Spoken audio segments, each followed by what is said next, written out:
worst possible thing you could say when you walk into a car dealership. I spent 5 years with Mercedes-Benz, 5 with General Motors, and the worst thing a person could say when they walk in is, if you could just get me to this payment, we got a deal.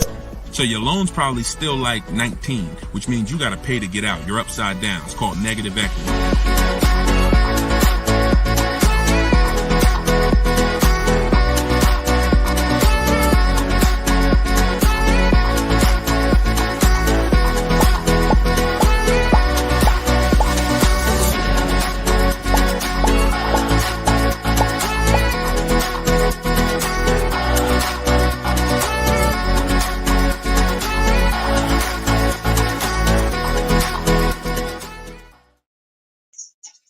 Welcome. Let me mute this because I got the audio going on my phone. We're on Instagram Live. This is our May 7th, Tuesday, May 7th, Car Questions and Answers live stream. I am your host, Deshone the Auto Advisor. You may see these broadcasts throughout the week on TikTok, on YouTube, Instagram, and Facebook. But whenever you don't see the banner above me, that means you're watching one of our live shows, so you guys can start typing your questions. If you don't know me, my name is Deshone the Auto Advisor. Let's get the quick housekeeping out of the way before we start bringing in questions. I've been in the auto industry since 2006. I left in 2020 after the pandemic. Since then, we've been focused on car shopping education, teaching you how to get the low market prices on your leases, your new cars, and your used cars by bidding and looking at multiple offers, making dealers and banks bid for your business versus how you've traditionally shopped. So that is what we do. I'm also the author of the pretty much 5-star rated digital book. It's called Cars from Home, and we're currently rated 4.94, goodreads.com. Just want to get the housekeeping out the way for those of you who don't know me. For some of you who've been on the show before on the stream, welcome back. But for those of you who don't know me, this is my new digital book. It's called Cars from Home. You can get your copy for 75% off the normal price by going to my Instagram bio, the TikTok bio, or if you're on Facebook or Instagram, you can actually scan this QR code, Facebook or YouTube. You can scan the QR code, or you can go to deshonebook.com. We have a link in the comments for you. Lastly, I am the host of the masterclass, Everything You're Doing Wrong, Buying, Selling, and Leasing Cars. Some of you have asked, I share a lot of people who are using these strategies throughout the broadcast. Some of them are people who have my book. Some of them are people who attended my free masterclass, and some of them are in my car shopping school, Maps Academy. So either way, you guys can get anything you need from me in the bios or in the comment section. So let's get started, Dolan. You can bring in the first question. This is May 7th. So if you're just getting on, we are live on all 4 platforms, May 7th, 12 p.m. Eastern time. And you can share this with your friends. Tyler from TikTok, how are you? How does gap insurance work on a lease? Great question. Gap insurance covers the amount that you owe if, God forbid, the vehicle is totaled or stolen and they don't find it. So let's just say the car is only worth $40,000, but the actual cash value if the vehicle gets totaled is, $35,000. So if the insurance company is only going to pay out $35,000, the gap insurance would kick in and cover the remaining gap. So now most leases include gap insurance, but you never want to assume that the lease includes gap insurance. Whenever you are getting your offers from dealers, when you're getting your offers, you always want to make sure that you ask for them to include gap insurance. But yeah, that's the way it works. You want to make sure 99% of leases have gap, but you don't want to make that assumption. Always ask when you're getting your quotes that the gap insurance be included. All right, great question. Go ahead, Dolan. Next one. All right, keep sending your questions, y'all. I see you on Instagram. Those of you who are on Instagram, you click that thing that looks like a paper plane, and you can actually see that you can easily invite a couple of your closest friends to the broadcast just so they know about this information when they need it. Because 1 in 5 people are shopping for a car at any given time. So 5 people in a group, 1 of them is going to be shopping for a car, and we want to make sure you guys have the knowledge you need. Go ahead, Dolan. Guys, make sure you are typing your questions all in one question. Try to get it all in one question. What's up, Instagram? This one says new car parts are hard to replace. The dealership wants old cars back. Anybody who's in the business of buying cars wants cars. So it's not just the dealerships, it's the online buyers, CarMax, Driveway, Carvana. They want cars. Local people who buy and sell cars, they want cars. Wholesalers who buy cars to sell to dealerships, they want cars. If you get what I'm saying, you understand why you need to be making people compete. See, we take one buyer. That's what you've been taught to do. You've been taught to take one buyer, one person who wants your business, and give them the opportunity to negotiate. What we teach is for you to actually go to multiple people who want that business and make them compete. And that's how we make sure we get below market prices, because we in order to get below market prices, you must see enough offers to know the market. I'm gonna say that again. In order to get below market prices, you have to know you've seen enough offers to where you know the market. Could y'all keep running up the likes on TikTok? Every time we say something that you like, if you could just tap the screen, it runs the likes up and it gets a lot of people's attention on TikTok. Let them know they need to be here. Okay, so that's what you want. Everyone wants cars back. So you want to make sure no matter where the market's going, electric cars, old cars, new cars, luxury cars, just make sure you are getting at least 5 to 6 offers every time you want to replace a car. We don't trade in cars because you are not going to get the money you could get trading cars. Now, I'm not talking to you about doing private sales either, where you list the car and then you go and you got to, have people come to your house in Facebook Marketplace. I'm talking about the people who pay cash money, inspect the car in an hour, hour and a half, and cut you a check. Those are the people we need to get 5 or 6 bids from, and that's what we teach. Those companies are very easy to find and very easy to work with. Okay, who's traded a car before? If you've ever traded a car before, type the letter T. All right, stay by your phone, y'all. This is live. This is May 7th. This is our 12 p.m. class, so stay by your phone. I want you to make sure we don't just talk here, we dialogue. All right, in order for you to get the most out of the show and for me to continue to do them, you want to make sure you as close to your keyboard so I know you're actually getting value out of the class, out of the stream, because you're communicating, engaging versus just listening. All right, I'll see you, Bell, on YouTube. Anybody who's traded a car before, type the letter T. If you've traded a car, this is important for you to know. It's almost impossible. I see you, Thomas, on Facebook. It's almost impossible, ML Headley, to get the most money for anything, not just a car, for any item on trade. So we don't trade. We don't trade. You're not going to get the most money, and you're not going to know that you got the best offer. You need to get 5 to 6 of these online offers, and that is how you replace your leases. And in the same way, look, you've left money on the table. Some of you know, I got to tell you the bad news first. Anybody who's traded a car since the internet and online car buyers have been invented, you've left money on the table. So I want you to stop. I'm suggesting you stop doing that right now if you really want to make $1,000, $2,000, $3,000 more every time you replace your cars. Okay? Go ahead, Dolan. Shoot the next one in. Jock from TikTok. How can I get rid of negative equity with a lease? First of all, let's talk about why do you have negative equity. This is improper deal structure. So if you went over your mileage, that means listen, you should not be taking a lease for 10,000 miles per year knowing you drive 15. Because frankly, to go from 10,000 a year to 15,000 a year is only about $40 for most cars. $40 more a month, and you get to go from 10,000 to 15,000 miles per year. So it's no excuse that, taking less miles than you need and then having to deal with mileage penalties that you shouldn't have had in the first place.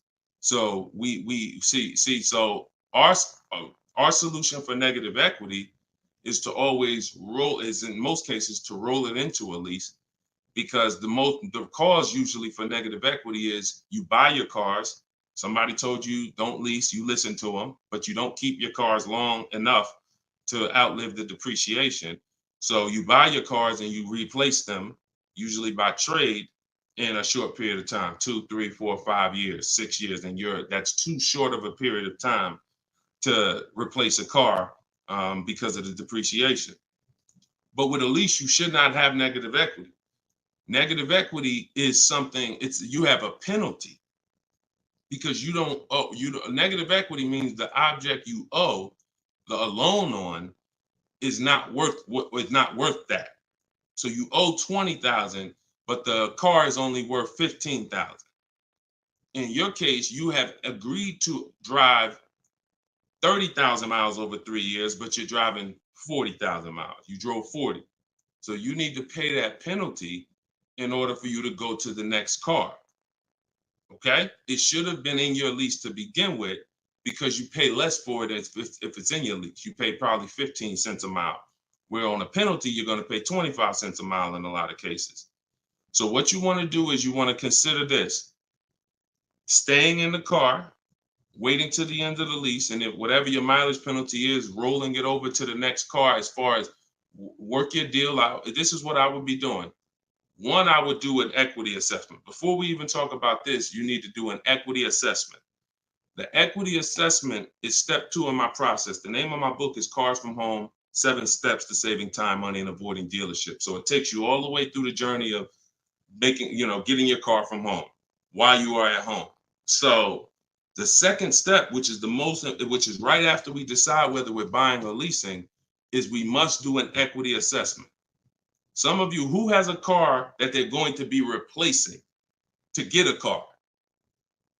Type me. If you have a car, it could be a lease or it could be you own it, but you're going to be, next time you car shop, you're going to be replacing that car. Who's in that situation? Type me. Stay by your keyboards.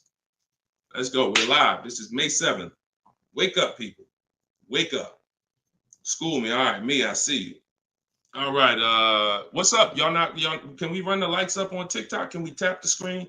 Can we tap the screen if y'all gonna spend time with us on TikTok? Tap the screen. All right. Okay. Let's go. Let's go.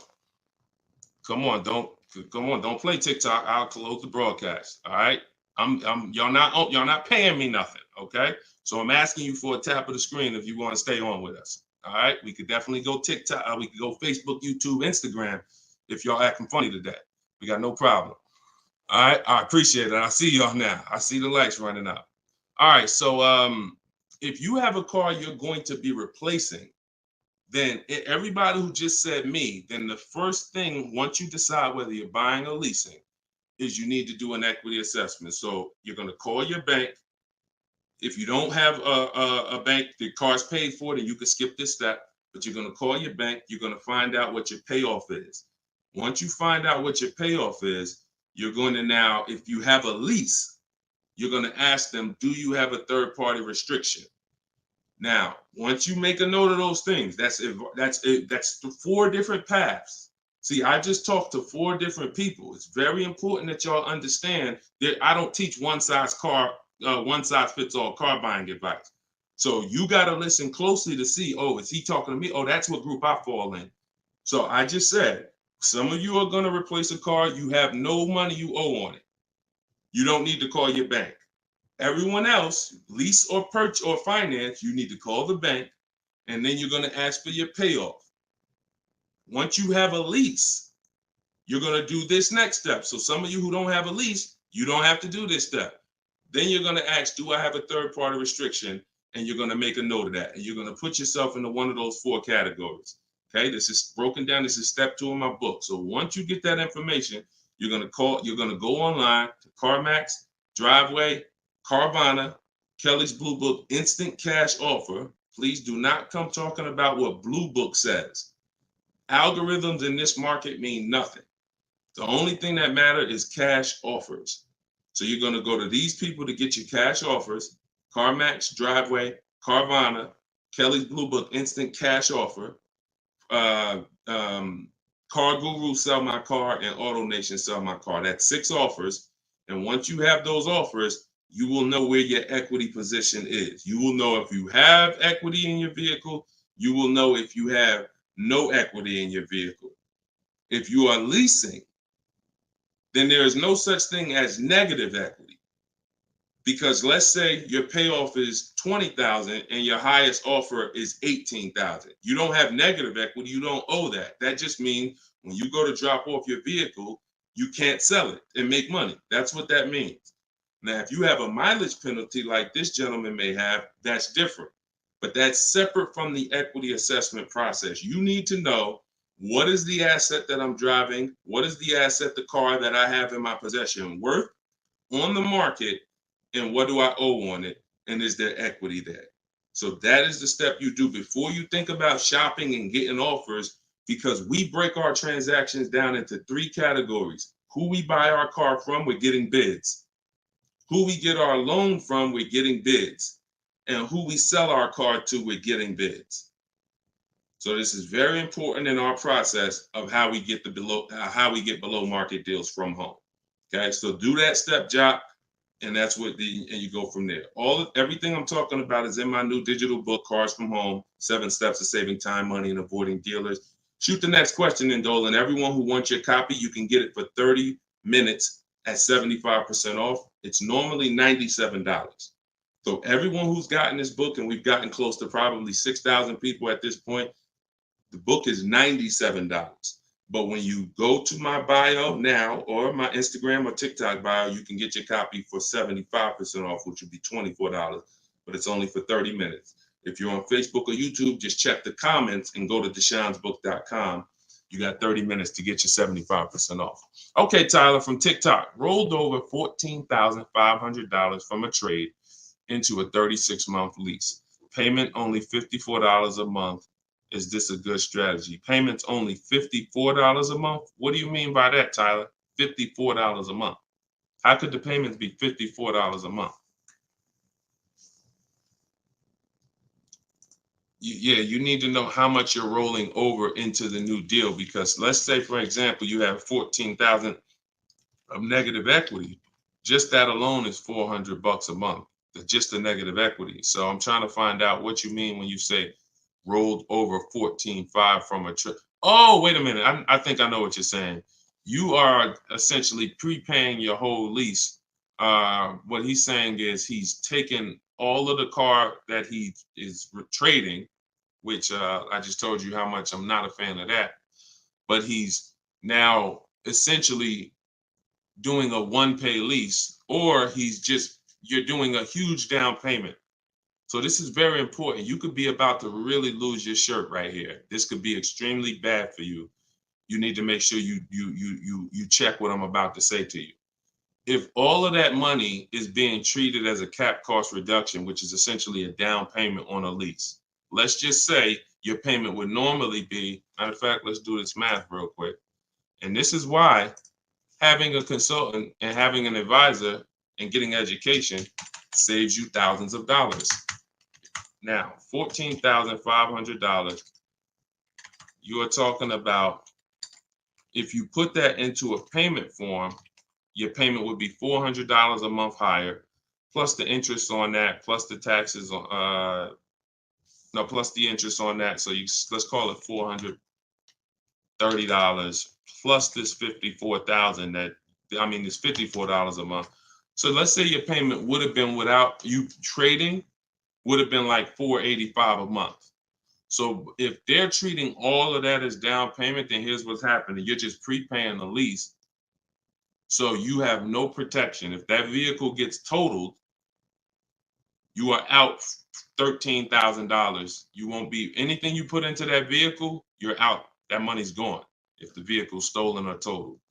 So what it makes more sense to do is to see if there's multiple security deposits that you could put. You need to get your offers, though, with no money out of pocket, because you can't look at one-pay leases and you can't look at multiple security deposits if you don't know what the original deal was without them.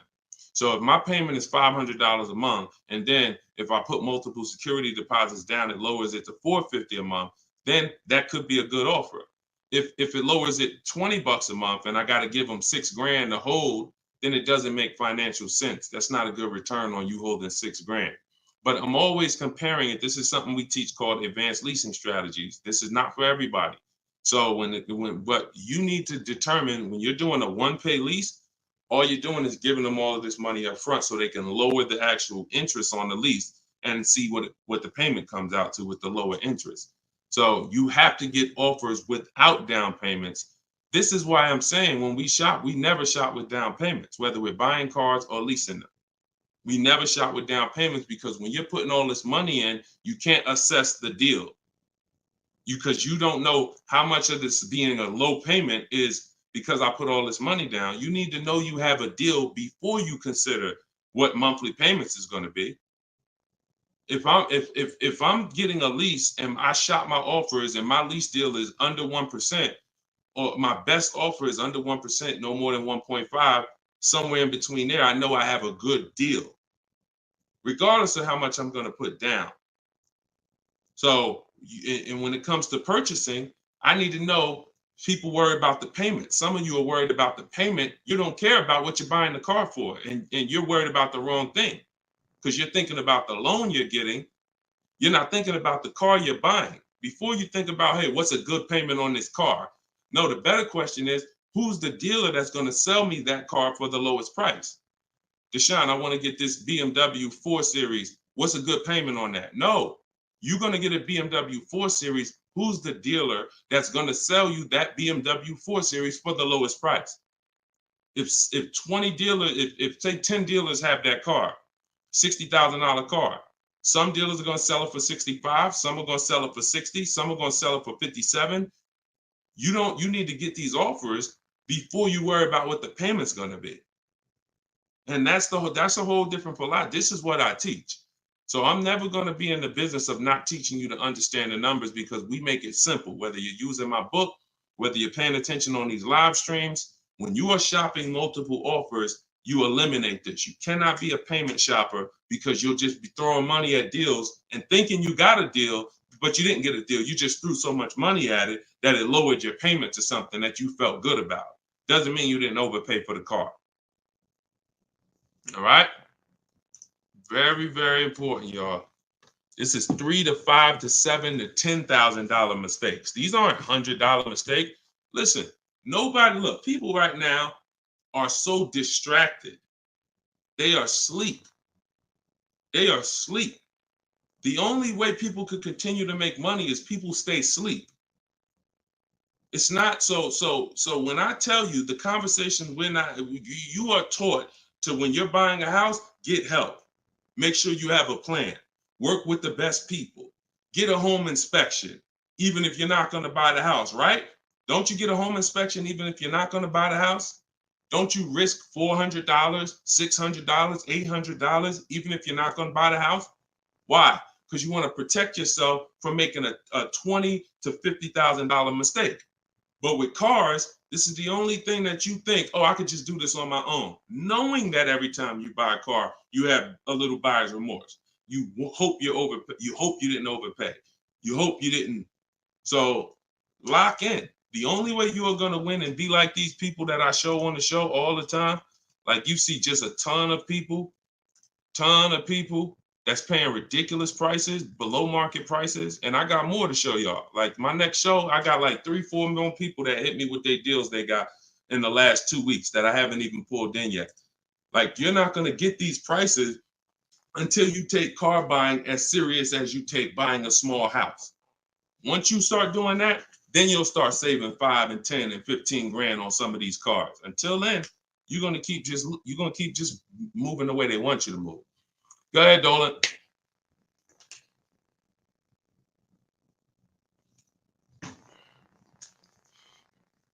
Is there any way to get out of a car with too much negative equity?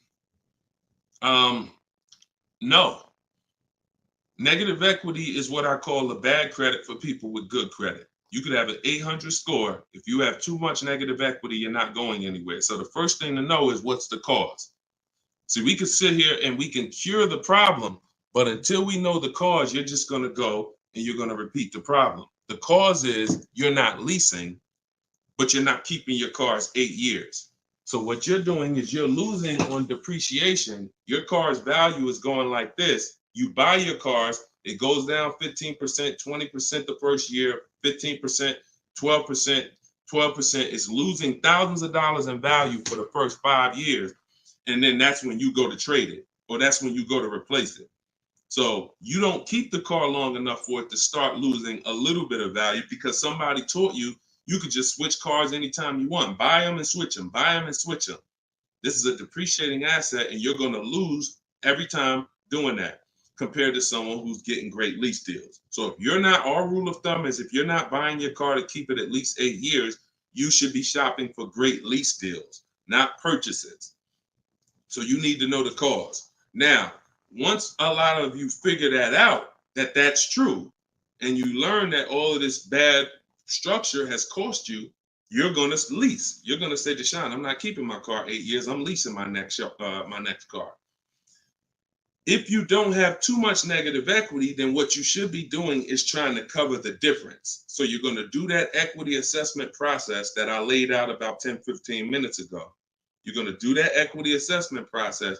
If you only have a $1,500 to $2,000, $3,000 difference between your best offer and your highest offer, I mean, let's say you owe 20 grand, but somebody's going to offer you 18, then I would pay off the difference all day long because I'm still winning with a bidding system on there. See, when you get bids, even when you have negative equity, that's still you're still getting the most money for the car you can get, which means your negative equity amount is going to be the lowest it can be. So you always want to explore if I could pay the difference between my highest online offer and my negative equity, that's the best. Because once you can't do that, now you eliminate the ability to be able to participate in a bid because you have to trade. This is the only time where we have to trade because you need somebody to finance that negative equity because you can't pay the difference. You don't have the cash to pay off the negative equity. See, if I know that I can cover my negative equity by selling the car to CarMax and I pay $2,000 and I'm out of it, that means now I can get bids for my replacement car, which is what we do. So I can get the lowest bid for the car I'm buying, the highest bid for the car I'm replacing, the lowest bid for my interest if I'm buying. Once I have to trade because I have too much negative equity, I can't do that. I can only get the bid for the car I'm buying, and then I have to ask that dealer to roll my negative equity into the car that I'm buying. And the problem with that is that dealer is not going to win a bid. So even though CarMax may have been offering you 18, that dealer may only be able to offer you 16. So what would have been $2,000 of negative equity is now $4,000 of negative equity. That's why paying the difference is always best if you want to maximize the deal and get below market deals. That's it. But if you have too much negative equity, you can't do that. Now, it's very important that you understand something regarding the car you're replacing your negative equity with, the next car you're going to buy. You can see Sean uses our bidding strategy. He's in our private group. For all of you who want to know about my private groups and you have to attend, there's people who ask me, who are these people? You must attend my masterclass in order to be eligible to be in our educational course. So this is but what it is my book in video form with coaching. So the 7 steps are the same. Those of you who are using the book to get to your goal, use the book. It's just different ways of learning. So anyway, you can see Sean here he got his bids and he found a car that had a $15,000 rebate. He didn't know that, a $15,500 rebate. So if Sean wanted to bring negative equity over to this vehicle, he's buying the car so low with all the rebates, he could bring over 5, 10, 20 grand of negative equity and he's still going to be able to do it. Because as long as you're getting a big discount, you actually can, the bank is not going to lend 25% more than like 25% more of the car's value. So you can't slap 10 grand of negative equity on a $30,000 car. And the bank is going to look and say, why would we lend $40,000 on a car that's worth 30? There's something called loan to value ratios. It's in all forms of lending, loan to value. So you have a cap based on the price of the car. There's only 25% or so more that the bank is going to lend. So if you're trying to do no money down deals, having too much negative equity prevents those. So this is why we need to get out of negative equity and stay out of it and start leasing. Stop buying your cars. The only time you actually switch from a purchase with negative equity, I own my car and then I'm switching to another car and it's a purchase, not a lease, is if you had like an emergency. You were going to keep the car 8-9 years, but you just had a bunch of kids and now you need a whole different car. It's a life, but if you're not keeping the next car 8+ years, you shouldn't be buying again. You're going to be back in negative equity every time. Okay? All right. Go ahead, Dolan. You can shoot the next question. TikTok, I see y'all. We are live. This is May 7th. This is our 12 p.m. Eastern time show. If y'all can, every couple minutes, if you could tap the screen, if you're enjoying the show, if you're enjoying the stream, keep running the likes up on TikTok. Appreciate y'all. All right. Instagram.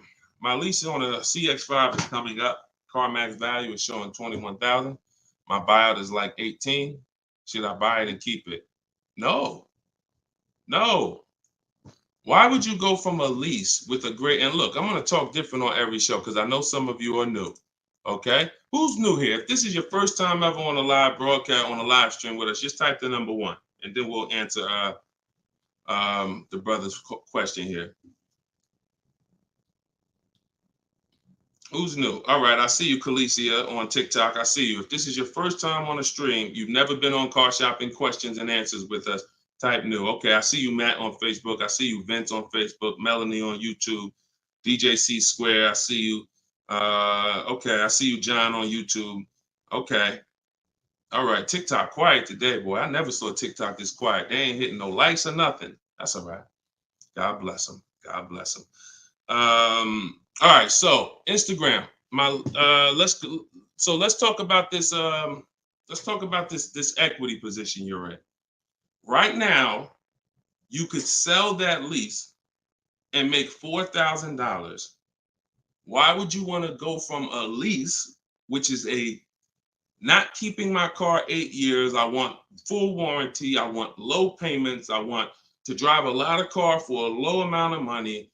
Now I can shop for this new deal, get a great deal on the CX5. Just so you know, understand something.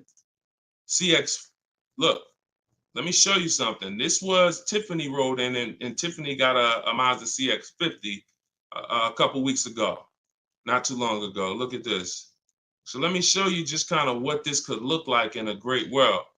So you understand, she got a 2024 Mazda CX90. She literally paid 44. The sticker price on it was 44,000. She used our system. She actually wrote. This is a testimonial about the book, so you can see at the top says, "I believe we got a great deal from what we learned from the rest of the book." So look at this. She got bids, $44,800 vehicle. She ended up getting a $6,530 discount. That was her best offer. And then, so her lease payment on this would be incredibly low if there's a good lease program. But you're not going to save this kind of money negotiating. You want to sit at home, get bids, contact at least. We get at least. We don't make a decision until we get 5 to 7 offers. We will not make a decision on a car until we get 5 to 7 offers, because 80% of dealers are overpriced. So you say you can get you might be able to get a lease price on this car for, $400 a month, no money down, for, $450 a month. Something, it might be lower. I don't know what the below market deal on your replacement Mazda is going to be. And then you could actually put that 21.4 in your pocket. So you could say, hey, the difference. So you would sell the car to CarMax for, and you would make $3,400. Just so you know, my mother sold her Mazda 2 years ago when the prices were real high, and she made $10,200. So why would I go from being able to do a deal like that, getting a new car, low payment, no money out of my pocket, put $3,400 from my old lease into my bank account? Why would I want to go from doing that to buying a used car, which is buying a 3-year-old Mazda, which is what you're suggesting when you say, should I buy it and keep it? What about that deal makes it better? If you figure this, Your buyout's 18.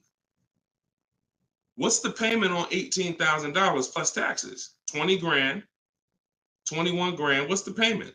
400 a month for 5 years.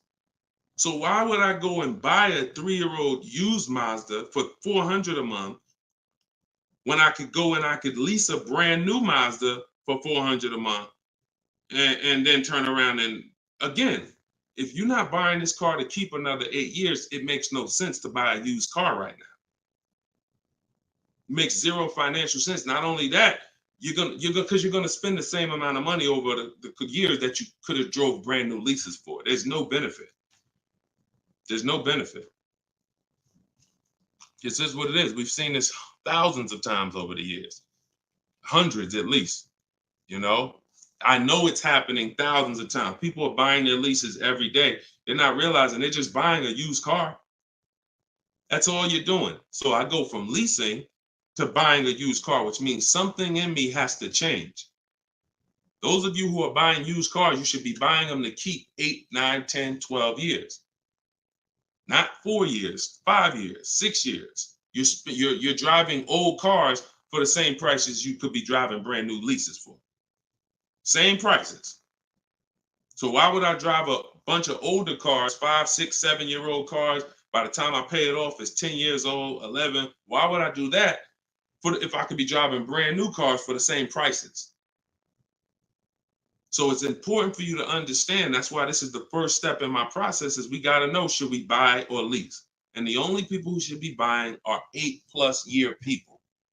The goal is to keep the car 8 or more years. Then we're going to buy it. Yep. I'm here. I see you. You know, I always butcher your name, but let me just call you EP. EP, I see you. Go ahead, Dolan, shoot the next one up. We got a couple more minutes. We're on here for a couple more minutes. How do you negotiate a purchase online? Looking at a car 3 hours away and I'm not able to go in person. So what I would do if you've done all the research to make sure that car is a great below market price, if that's a below market price, then what I would do is I would call and verify that there's no fake fees that are not online. So when you see a car that has a $28,000 price, we're going to call and make sure that what the fees are should only be tax, title, documentation fee. Tax, motor vehicle fees, and documentation fee should be the only prices, only fees. And once I verify that, what I'm going to do is I'm going to go home. I'm going to get out there immediately, and I'm going to see the car. And if it's a great price where I'm saving $2,000-$3,000 above below the market value on those cars, then I'll go out there and I'll make sure that I post up in a motel for one day, because you never want to go out there and take the car immediately, because unless you're paying cash. If you are paying cash, that's different. But if you're getting a loan, we need at least one day to do our bank bidding process. Because you could go out there and say, all right, now this is the best price on a used car. Yeah, but now I'm going to pay 2 points, 3 points more in interest, letting the dealer get me the loan. So I'm essentially giving that $2,500 or $3,000 that I saved right back to the bank. I'm not giving it to the dealer, but whoever the bank is. So we always need one day to come home, let banks and credit unions bid so we could get the lowest interest rate. And then we call that dealer and we let them bid against it. But that depends on how you're going to pay. But that's the process. You get out there, you test drive the car. That's why all of our used car research is done from home. All of our used car research is done from home. By the time we get to the dealer, the only thing we're doing is going there to test drive the car and lock up the deal. The prices we've already verified is the lowest prices in the market. So once we verify there's no bogus fees, that's our process for wrapping up the deal. That's right, man. You know I'm always watching and unlearning and relearning, boss man. Appreciate you. I appreciate you, EP. Always a pleasure. All right, go ahead, Dolan. Yeah, some of you are looking for your used cars locally. There's no way you're getting the best prices. If some of you are looking for your used cars 25 miles, 50 miles, 100 miles, there's no way you are getting you're getting below market prices. That's just not enough inventory to look at for you to see, Oftentimes, it's literally a dealer that's an hour, 2 hours, 3 hours away who may not be in the city. They don't have the traffic that that person has, and oftentimes they'll have a below market deal because of their particular circumstance. So if you're just shopping 10, 25, 50 miles outside of your radius, that's just not enough of a radius to get the below market deals. My brother leases up, he's over miles. Equity assessment. That's it. I just went over that about 20 minutes ago. I can't go over it again because there's people who watch the stream and it's not fair to them, but we do have this stream on replay. If you go to YouTube or if you go to my Deshone the Auto Advisor Facebook page, and you can find the section that I did only on that. Okay, it's called the equity assessment. We had another person on here that's over miles. And, once you do that equity assessment, then you want to weigh that, compare that to what the mileage penalty is. Because some people, the mileage penalty is only going to be $750, $1,000, $1,500. You could have that rolled into your next lease offer. What you do is just negotiate your best lease offer and then say, hey, look, I need you to cut a check for, $1,500 to my old lease company. Now that's going to raise your payment. So if I got a below market deal, let's say, give you an example. Let me show you with a real life example. So,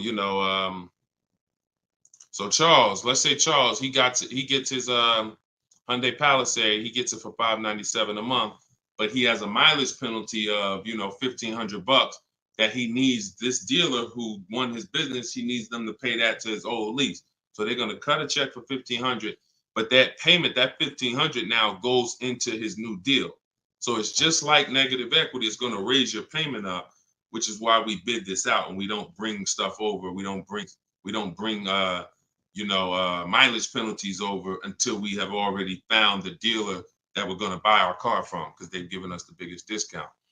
But yeah, that's what you would do. And whatever the mileage penalty is, you're adding it to your next lease. So you're paying it either way is the point. You're not getting out of a mileage penalty. It's just all about and the only way you can get out of it is if you sell the car. So that is how you get out of it. Because when I sold my Jeep Grand Cherokee lease, I was over miles by probably, I think I had 42,000 miles on it, and I contracted for like 39. But that's because I extended the lease. And when I extended the lease, I was doing more driving, and I just said, I knew I had so much equity in the car, because again, that's when cars were worth literally $7,000 to $12,000 more all through the pandemic. 2020, 2021, 2022, we had people cashing out, making $8,000, $10,000, $12,000. Some of you might have saw some of our videos and used what we were teaching then. So once you do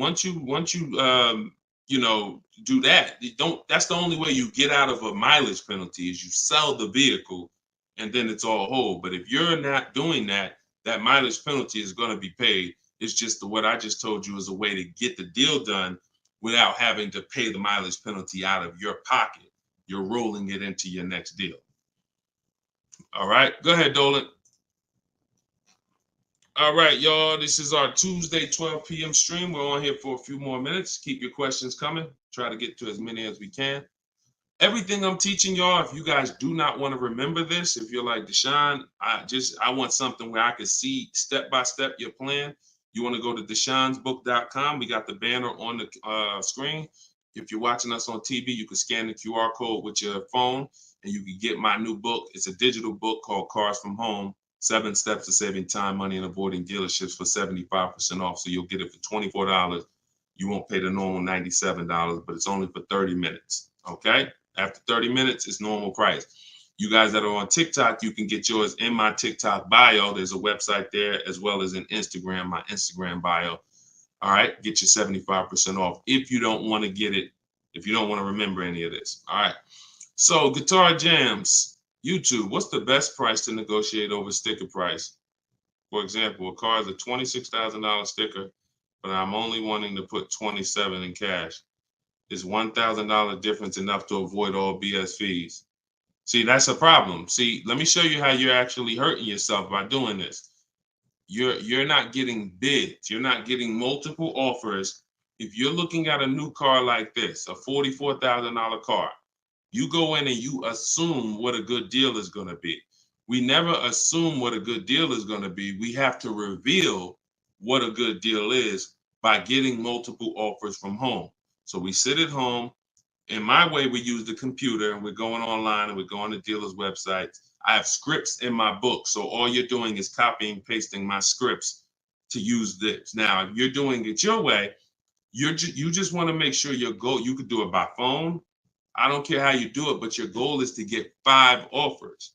Because until you get 5 offers on these new cars and on these leases, you're not going to ever know what the best deal really is. Because 80% of dealers are overpriced. So when you look at something like this, if you said, okay, $44,820 car, like the one I got on the screen. If you went in there saying, well, I only want to pay $46,000 all in. Look at what she paid. She paid net $40,300. Look, this was her base price. She got $38,289. Her net price was $40,300. So if you would have went in here on this car saying, well, it's 44, look, I'll give you 46,000 all in. You would literally have overpaid more than Tiffany by $6,000. Let that sink in. You can't go in feeling for the bottom, brother. You will certainly get somebody will take a vacation on you. Their commission they're gonna make, well, that's probably an $8,000 profit deal to the dealer, $6,000 profit to $8,000 profit, and somebody's getting a $1,500 commission on you because you just went in. Oh, let me guess what I think a good price is going to be. Not knowing if there's any rebates on the car, not knowing anything about it. I'm just going to guess. Look, what if Sean would have went in? Look, what if Sean would have went in talking about, this truck is $73,000. I'm gonna offer them $73,000, but they gotta include all the tax, all the fees. I'll give you the asking price, but you gotta include all the tax and fees in. Look, he ended up getting with bids $57,000. He would have overpaid by $20,000, $15,000. And I'm sorry to tell you that some of you are doing it every day. You've done it on all your cars. You've overpaid, not using these strategies. And I want you to stop. You're free to do what you want to do. You want to stay in the old way. But the people that you see that are getting these deals, these people that are posting, listen, when you get a great deal, you post the deal. See, when you get a car, pay attention, yo. Pay attention to what I'm about to say. It's very important. When you actually have strategy to get great deals, you actually post the deal. This is our private group where we post our deals. Look, people are not just happy about the car. Look, Eddie, I ended up getting multiple offers, got a Toyota Camry hybrid. This was last year when these cars were literally on fire. Look, quote, getting quotes as high as 10 grand over sticker. Look, I got $2,086 under sticker. $10,000 over sticker was his highest quote for this Toyota Camry hybrid. There are people who paid that. There are people that paid 5 grand over sticker for the same car Eddie got. There are people who paid sticker. Thought they were getting the best deal. Man, I got mine for sticker. He got his $2,086. Some of you who might see this broadcast, you might have said, you might have the same car. Deshone, wow, man, I got that same car. I paid 4 grand over sticker to get mine. Yeah, Eddie at the same time, same year, paid $2,086. Sorry to tell you, but you overpaid about 4 or 5 grand. This is real. We're not sitting up here doing this talking about hundreds. There's nothing y'all hear me talk about in these streams that had hundreds of dollars. And frankly, unless you are rich, you can't afford to lose $2,000, $3,000, $4,000 every time you buy a car. You can't afford it. This is where you're losing. So what I would tell you, Guitar Jams, is do what I just said over the last 10 minutes. Get bids. If you want the system for doing it, that's in my book. If you want to do it your way, I don't care how you do it. Just get at least 5 to 7 offers so that you can see where the best offer truly is. 8 out of 10 dealers are overpriced, and you don't know how bad they're overpriced until you get all your offers. 10 grand overpriced, 5 grand overpriced. All right. Go ahead, Dolan. Shoot the next one in. Great question, though. Can you get a deal when you build your own car? Absolutely, Sherry, but you want to get those offers before you agree to buy something from anybody. So if I'm ordering a car, I'm getting 5 offers, 10 offers. I'm getting 5 to 7 offers, not 10 offers. See, in my book, I have a process called the 25 to 5, where we connect with 25 dealers online in 20 minutes. And our goal is to get 5 to 7 offers in 48 hours. So once that happens, we don't order a car until we verify the car doesn't exist in the market. See, because when you walk into a dealership or call 2 dealerships and they say, oh, we don't have that car, but we could order it for you. Now, what are you doing? You only talk to 2 dealers. What about in the 25 dealers that we talk to? What if 7 of them or 10 of them have that car? So you just talked to 2. Now they got you ordering a car. We don't order until we talk to these 25 dealers online and they tell us, hey, nobody has it, or it's only 2 out there, then we might order. But that car could be sitting right around the corner from you, or 30 minutes away from you. People could have 5 of them. An hour away from you, people got 3 more of them. But because you're just local, you think, oh, I need to order this. We don't order until all of those dealers tell us we don't have that car. And then when we send out our order request, we're getting quotes from all those dealers. So we're getting probably at least 10 offers. When we go to order, we're probably getting 10 offers because all of those dealers we've already been talking to. And any of them could order us a car. I had a young lady 2 years ago, no, last year, the new BMW came out, the new BMW X4M, and she got quotes. And to order, nobody wanted to give her below sticker price. Some were higher than sticker. The person who won the bid was giving her $3,000 below sticker. But the car had a bad lease program though, so she ended up not getting it. But $3,000 below sticker. If she was purchasing that car, that would have been a ridiculous deal. Brand new BMW, new body style, $3,000 below sticker. But that's bids. And we do that in 45, 60 minutes. Before you even get home from the grocery store, we already got the bids, and we're not putting in 60 to 90 minutes to get this done. So my process is not just money, it's time.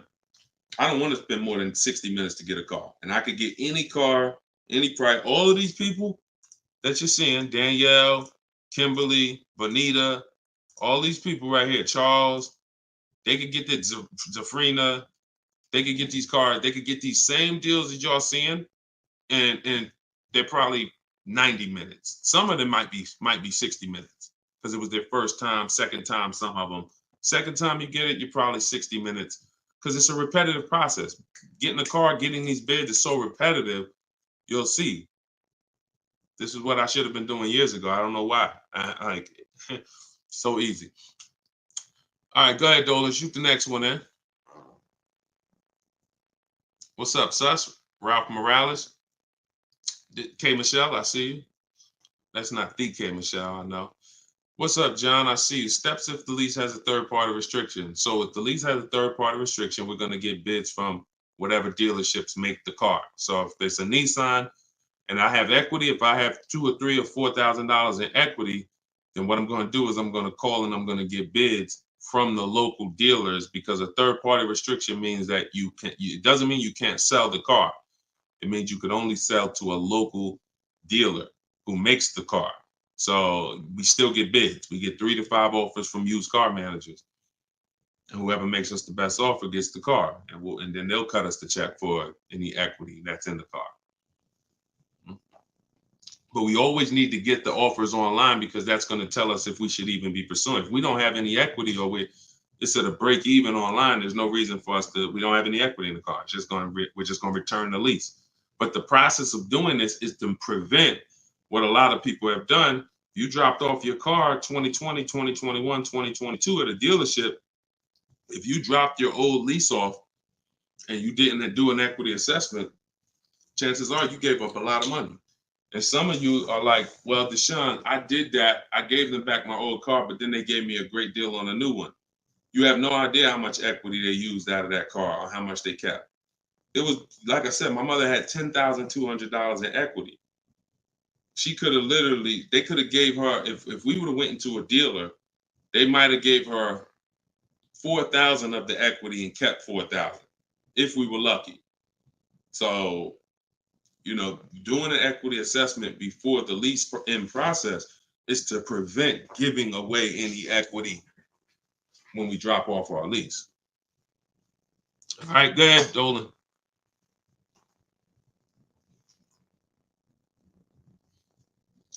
This is our Tuesday, May 7th live show, 12 p.m. If you don't see the banner above me, that means we're live. So you can type your question. Dolan will bring them in. We got another couple minutes. Hey, Deshone, currently in talks with dealers for a good offer. Thanks for all your help. Great. I feel empowered and confident I'll get the best price. Get the book, everybody. Stop leaving money on the table. Thank you, Nico Smooth. See, it's empowerment. It's the only way to feel empowered. You are not going to feel empowered going and negotiating with a car salesman. Anytime you're working with us, it's already set up for you to leave not able to guarantee you got the best deal. Nico Smooth, he's going to guarantee it. I don't know if that's a woman or man, but they're going to guarantee it because they're getting offers. They're getting offers. If you went in, if you had to buy a 100-inch TV and you just went out right now in the first store you found that had one, you just paid it. Or you looked and said, man, I think that's a good price. 100-inch, man, that's only, $900. I feel like that's a great price. Meanwhile, you didn't look on Amazon. Amazon had a better brand for, $200, $300 less. Or Amazon had the same brand, or Walmart had a better brand for $300 less, or Best Buy. These are the same principles. It's impossible for you to go into a car dealership and get a good deal and you don't know the market. The market you only know through getting offers.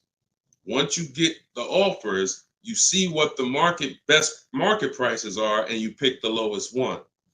That's how you get the below market offer. So I'm glad, Nico. Enjoy, and definitely send us your success story. Just like Tiffany did, email me your success story when you get that offer and you close that deal out. Way to go. Go ahead, Dolan. What's up, Todd Billions? Do you need to check dealers in other states? I live in Florida. Depends. We will go with, all right, so some people will do my strategy is called the 25 to 5. We're connecting with 25 dealers online. Some people, they do it through offers. If the state is not too big, maybe their 25 dealers is all, if the state is really big, maybe the 25 dealers are all in the state.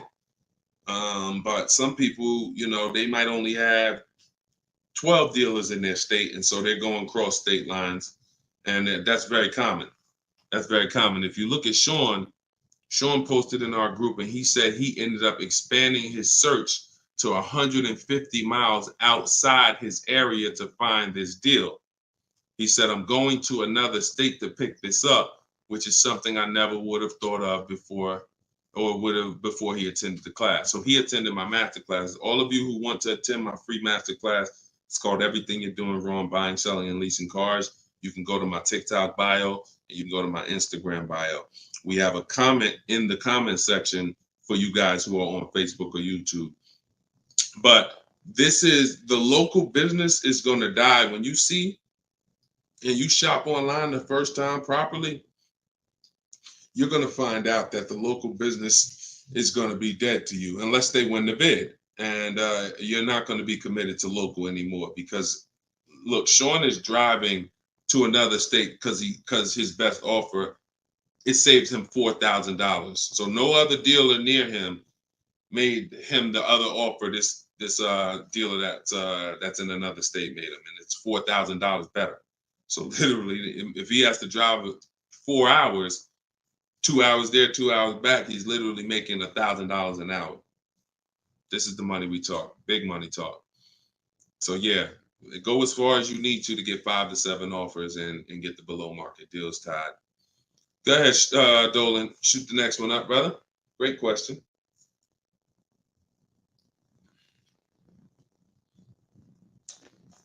This is Charles Harris on YouTube. How are you?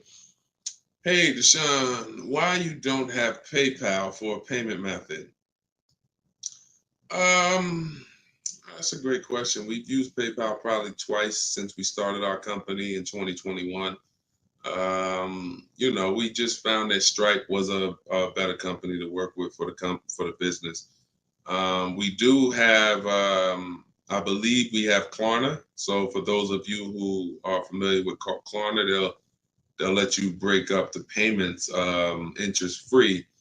For the book or any product we sell, we make Klarna available for the last year. But PayPal is just a little different to work with. We've enjoyed working with Stripe. So hope that helps. Go ahead, Dolan. Right, we just hit the hour mark. Got a couple more. We'll try to take a couple more before we wrap. Lenice from Instagram. By the way, everybody, if you just jumped on, this is our Tuesday, May 2nd, May 7th, rather, 12 p.m. live. So we are live. So feel free to ask your questions. If you don't see the banner above me, then that means we're live and you can type your questions. Is purchasing a car from Enterprise Car Sales a good idea? If in order for me, when we're shopping for used cars, like I have this used Infinity truck. We got it a year ago. It was 2020, so it was 3 years old. When we found that car, when I narrow it down to my top 3 to 5 used car options, they have the best title histories, the best service records, the best accident records. They're the best price in the market. They're below market. And then I verify what the brand new price was, because you can't know a car is great until you know the new car price. Because if a car was 50,000 and they're asking 30, that's different than a car that was 55,000 and they're asking 30.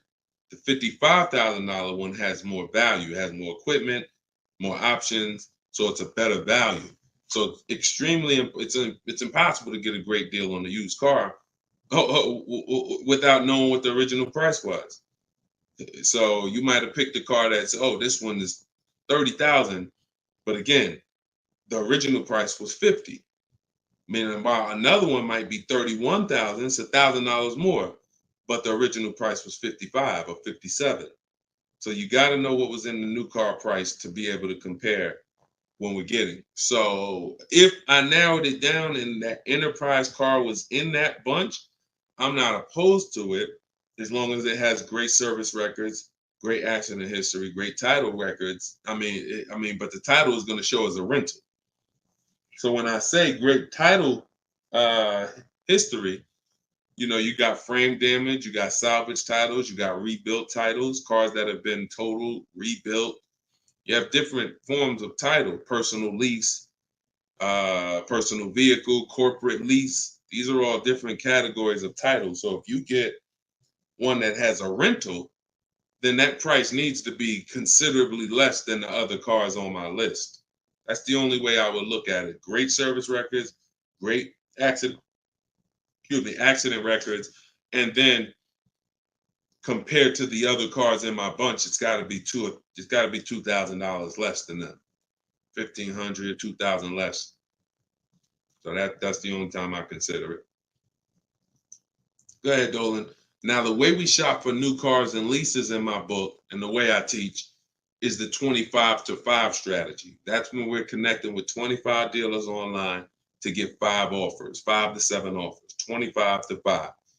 When we shop for used cars, we're using my multiple marketplace strategy. So we're going on every marketplace that has used cars, 8 of them: CarMax, Carvana, Driveway, eBay Motors, Car Gurus, Cars.com, Carfax.com, Autotrader.com. We're going on all 8 marketplaces because these marketplaces have different prices, different inventory, and that's how we shop it, and we narrow it down from there. All right, Fo from TikTok. Best way to trade a vehicle and not be upside down.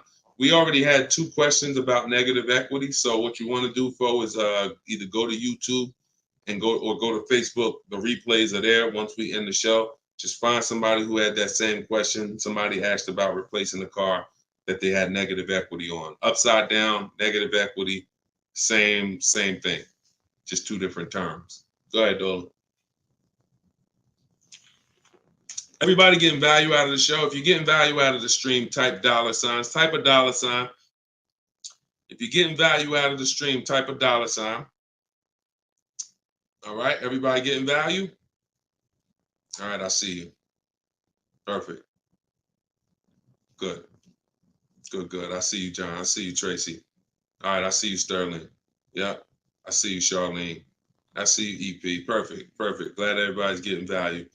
Charlene said, thanks for the education. I just finished the first read of your book. Now I will start the process to buy a new car following the 7 steps. Congratulations, Charlene. Way to go. Now, some people choose to go the book step by step. So the last step that Charlene just said, step 7 is delivery. So you're not really getting, some people do this. And I can't, it depends on how you learn. The book is set up in a way where everything I teach is set up in a way, when y'all hear 7 steps, it's set up where if we talked on the phone, I would be saying, do this first, call me back. Do this second, call me back. Do this third. And then by the time we get to step 7, we're setting up for delivery or the pickup of the car. So some people never read the whole book. They just do 1 step at a time, and they never see step 7, me congratulating them for delivery, until they are at that step. Some people read the book straight through and then come back and do the steps. So whichever way you decide is up to you. The quickest way to your car, the quickest way is to just do 1 step at a time and then not read forward until you get to that step. But everyone learns different, and everybody, that's just if you want the quickest way, you want to get a car in literally 48 hours, don't read the whole book. Read 1 action step at a time, cross it off the list, and get it done. And then you'll have your car in 48, 72 hours. Okay, go ahead, Dolan. Tik Tok, using your book, all of these lease prices I received are too high, over 1.5%. Next step. Well, as I mentioned, once you get 5 to 7 offers, that means that car has a bad lease program. Not the brand, the car. So that Jaguar has several cars. That particular one, and it could be that trim level, has a bad lease program, in which case I always say with leases, we want to have at least 2 to 3 options, because we cannot control the lease program. So whatever the dealer was, so if you see a 1.5% lease, 1.6, 1.7, 1.8, 1.9, then that 1.6, that dealer's beating everyone else. They're selling you the car less than everyone else. But if they're at 1.6, then that means their lease program is bad. That's why we always get 5 to 7 offers. If they're all over 1.5, that means the lease program is bad. And we do not lease cars with bad leasing programs. We go to our next choice, because you'll see, literally, it's day and night. A $60,000 car could have one lease price of $900, and then you have a $65,000 car like Frena got. $65,000 vehicle, she paying $579 a month. 2024 Jeep Grand Cherokee. Got it a little while back. So this is, lease programs make the difference. What we do is use bids to get the lowest price on the cars. We're gonna always get that. But once we can't control the lease program. So we always have 3 options. With purchasing, we don't need 3 options, because once we get our bids, we're gonna just find a dealer that's gonna be the lowest. Nothing else matters. We don't need to worry about a lease program. Go ahead, Dolan. German Tink from Tik Tok, I see you. If our credit is not good, I feel like we don't have room to negotiate. True? No, your credit, you do. You see, again, we're mixing the loan with the price of the car we're buying. That's where you're going to overpay. Because if you have a loan, you have bad credit, the only thing that should be affected is the interest you pay on the loan. That should be between you and the bank, the lender, not between you and the dealer. So what your job to do is, if you have bad credit, the lender you get your loan from is going to tax you for it. You're going to pay higher interest than what someone with good credit would pay. But what you should not be doing is overpaying for the car because you didn't get bids. So you can get bids for your car, and then you can use a company that gets deals done, that gets people loans, even with bad credit. And you know, I use Limbuzz. I recommend Limbuzz. I don't use them. I recommend them. So you could either, pay a high interest rate and get a great price on the car, or you could do what most people do: get a bad price on the car and pay a high interest rate because they're going and they're shopping desperately. So in my process, we would get with Limbuzz, get our pre-approval with Limbuzz, and then we would go and we would shop and get bids to make sure we're finding the lowest price on the car. See, once you learn what we're doing and you start doing what I'm telling you, using what we're talking about here, you're going to see the car price is independent from the loan. You've been taught to focus on the loan, which is how much my monthly payment is going to be. Oh, am I going to not be able to negotiate? The car's price we're negotiating has nothing to do with the loan we're going to use to buy it. Okay? So everything that I taught from today, guys, is in my book. It's my new digital book. It's called Cars from Home. You saw it if you were here earlier. We're rated 4.94 on Goodreads.com. Thank you to everyone who's reviewed the book and gave us 5-star reviews. You can get your copy in my TikTok bio for 75% off. That's $24. It'll be in your email in 2-3 minutes, in my Instagram bio. But don't let that timer run out, because then the price does go back up to $97. You can get yours for 30 minutes. And the same thing online here on YouTube, Facebook. We have the banner here. You can scan this QR code with your phone if you're watching us on TV. And this is what we do, y'all. We do these shows throughout the day. You can see on what time we'll be live. So we'll be back for the next one shortly.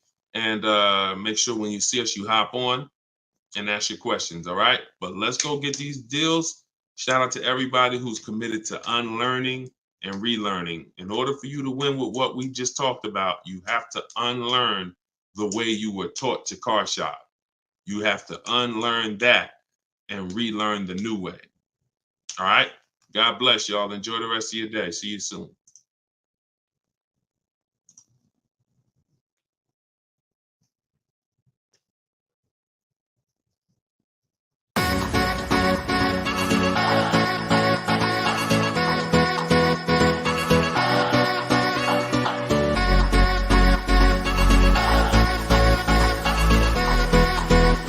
The worst possible thing you could say when you walk into a car dealership. I spent 5 years with Mercedes-Benz, 5 with General Motors, and the worst thing a person could say when they walk in is, if you could just get me to this payment, we got a deal. So your loan's probably still like 19, which means you got to pay to get out. You're upside down. It's called negative equity.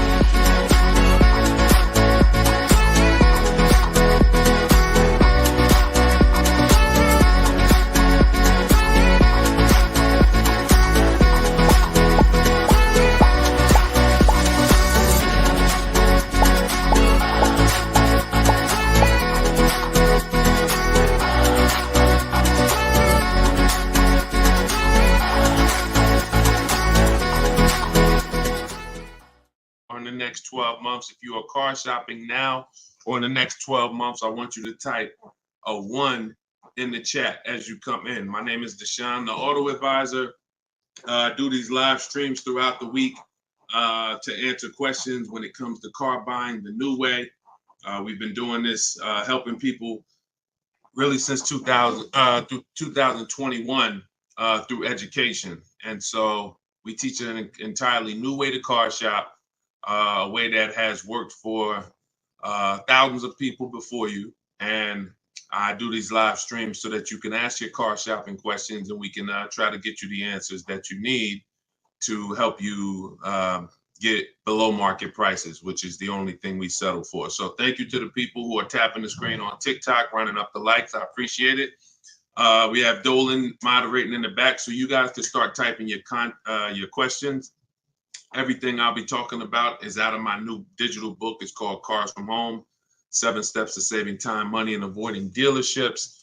Thank you to all who have reviewed the book on Goodreads, putting the review page up now. Thank you for helping us have pretty much a 5-star rating And everyone, as you're watching this, you can get your copy. If you like what you're hearing, if you like this new way that you're going to hear on these streams of how to car shop, you can get your copy of my digital book for 75% off in my TikTok bio, my Instagram bio, or we have a banner up for you guys. Or you can go to deshonsbook.com. So no matter where you're at, that's your special offer. All right. So Dolan, you can bring the first question in. I see you, Paper Chaser. Welcome to the broadcast. I see you, Benjamin, on TikTok. I see you. First time people. Welcome to all the first time people. If you your first time here, type of 1. Mario Soto, I see you on YouTube. Welcome. This is Chris on Facebook. Hey, Deshone, are dealerships willing to order a car for you if they don't have a car with the options you want? Everyone is usually willing to order a car because every dealer can order. But you want to make sure whenever you're getting an order quote, you're getting at least 5 offers. 80% of dealers are overpriced. So you want to make sure you're always getting on a brand new car 5 offers. And then you'll see how different they are. I had somebody who, I think we're on episode 17. This is episode 17 of Car Shopping Questions and Answers. So on last episode, I spoke about a young lady who ordered a BMW when it first came out last year, the new body style new body style X4. And through bids, she saw multiple offers. Most dealers were charging her $2,000 over sticker price. But once she got her 5 offers, at least 5, she probably got set 5 to 7. Her best offer was $3,000 below sticker. So I always say when you're shopping the right way, it should be a $3,000 to $5,000 to sometimes $7,000 difference between your best offer, which is the below market offer, and your highest offer, which is, the highest of all the other offers. So that's when you know you're shopping correctly. So make sure when you're ordering, you're following that model so you can make sure you're getting your best price. And you do this right from home. You could do it by phone, or you could do it my way, which is using the dealer's computer, the dealer's websites. We do copy and paste models to get quotes directly with dealers, speaking with them on their website. So as long as you do it, that's all that matters. All right, great question. Shoot the next one up, Dolan. Let me open up my phone on Instagram. My phone battery is low, but hope. Okay. Yes, everybody. This is our Tuesday 7 p.m. live stream. So this is live. Whenever you guys don't see the banner above me, then that means we're absolutely live, and you can ask your questions. We rebroadcast these streams all through the day, so you can send your friends, family to them. But whenever you don't see the banner above me, that means we're actually live, so you can ask questions. Okay, go ahead, Dolan. This is from TikTok. I need a new truck. Any advice? Or the first thing, all right, I'm getting ready to tell you the first thing you think about when you are in your position. And this is the first thing that all of you should have thought about. If you haven't thought about this yet, you've already skipped something that is very important. The first step in my process is always to ask ourselves the most important question. Does anybody know? I know we may have a lot of new people on here, but does anybody know what the most important question is?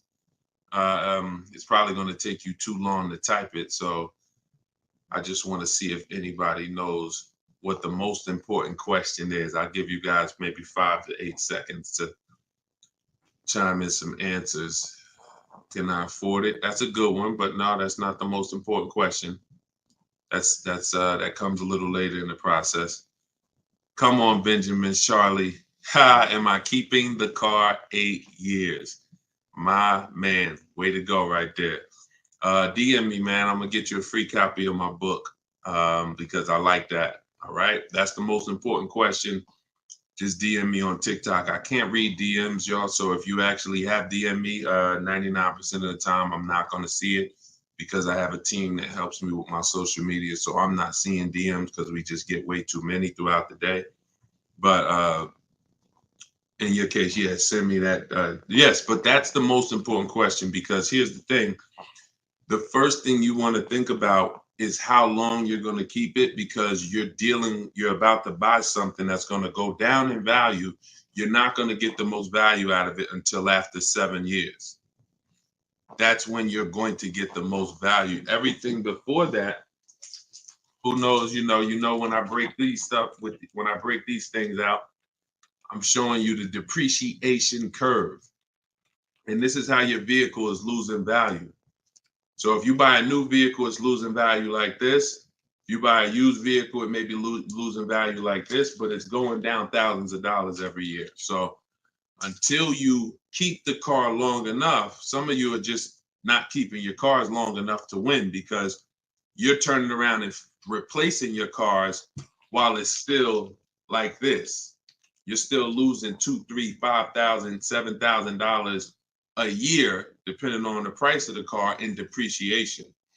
Now, when you keep your car long term, you're going to beat depreciation, because eventually your car starts to, like, who has a car outside right now that's at least 8 years old?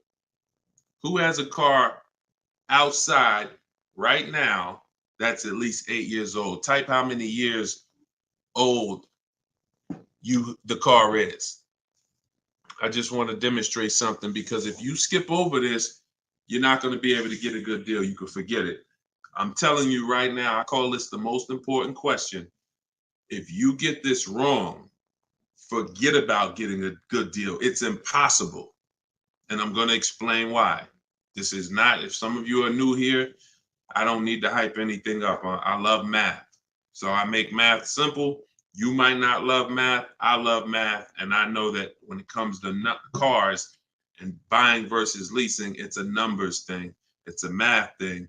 And I'm telling you that if you're not going to keep your car long enough for the depreciation to level out, like you can see Chris here on Facebook, he has a car 10 years.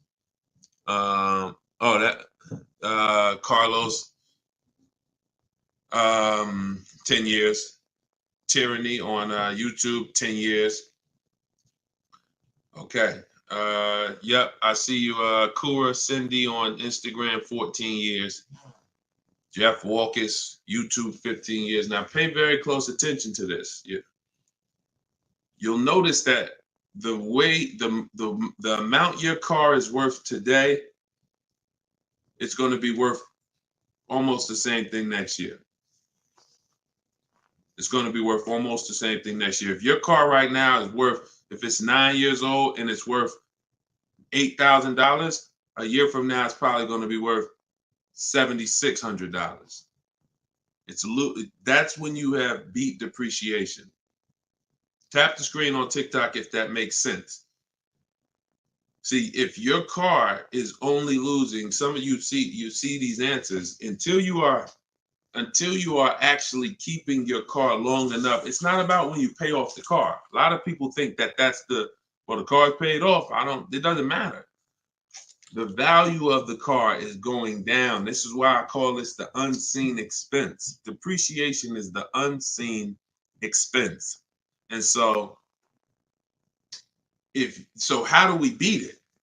You can't replace the car in 2 years, 3 years, 4 years, 5 years, 6 years, 7 years. Can't replace it. You have to replace it either after that, or if you're not going to keep it that long, you should be shopping for a lease. And I'm going to show you the numbers before we move on from this. I'm going to make this point very clear. Now, this is step 1 in my book. This is why if you don't get this step, you cannot get a great deal on a car. So Instagram, I just want to let y'all know that if you're enjoying what we're doing, there's a button that looks like a paper airplane at the bottom of the screen. If you could hit that and just quickly in 10 seconds, tap 3 friends or 1 friend, anyone, I don't care. Just invite people over, because I know they'll appreciate it. Because a lot of you guys have friends right now that are outside in dealerships getting overcharged as we speak.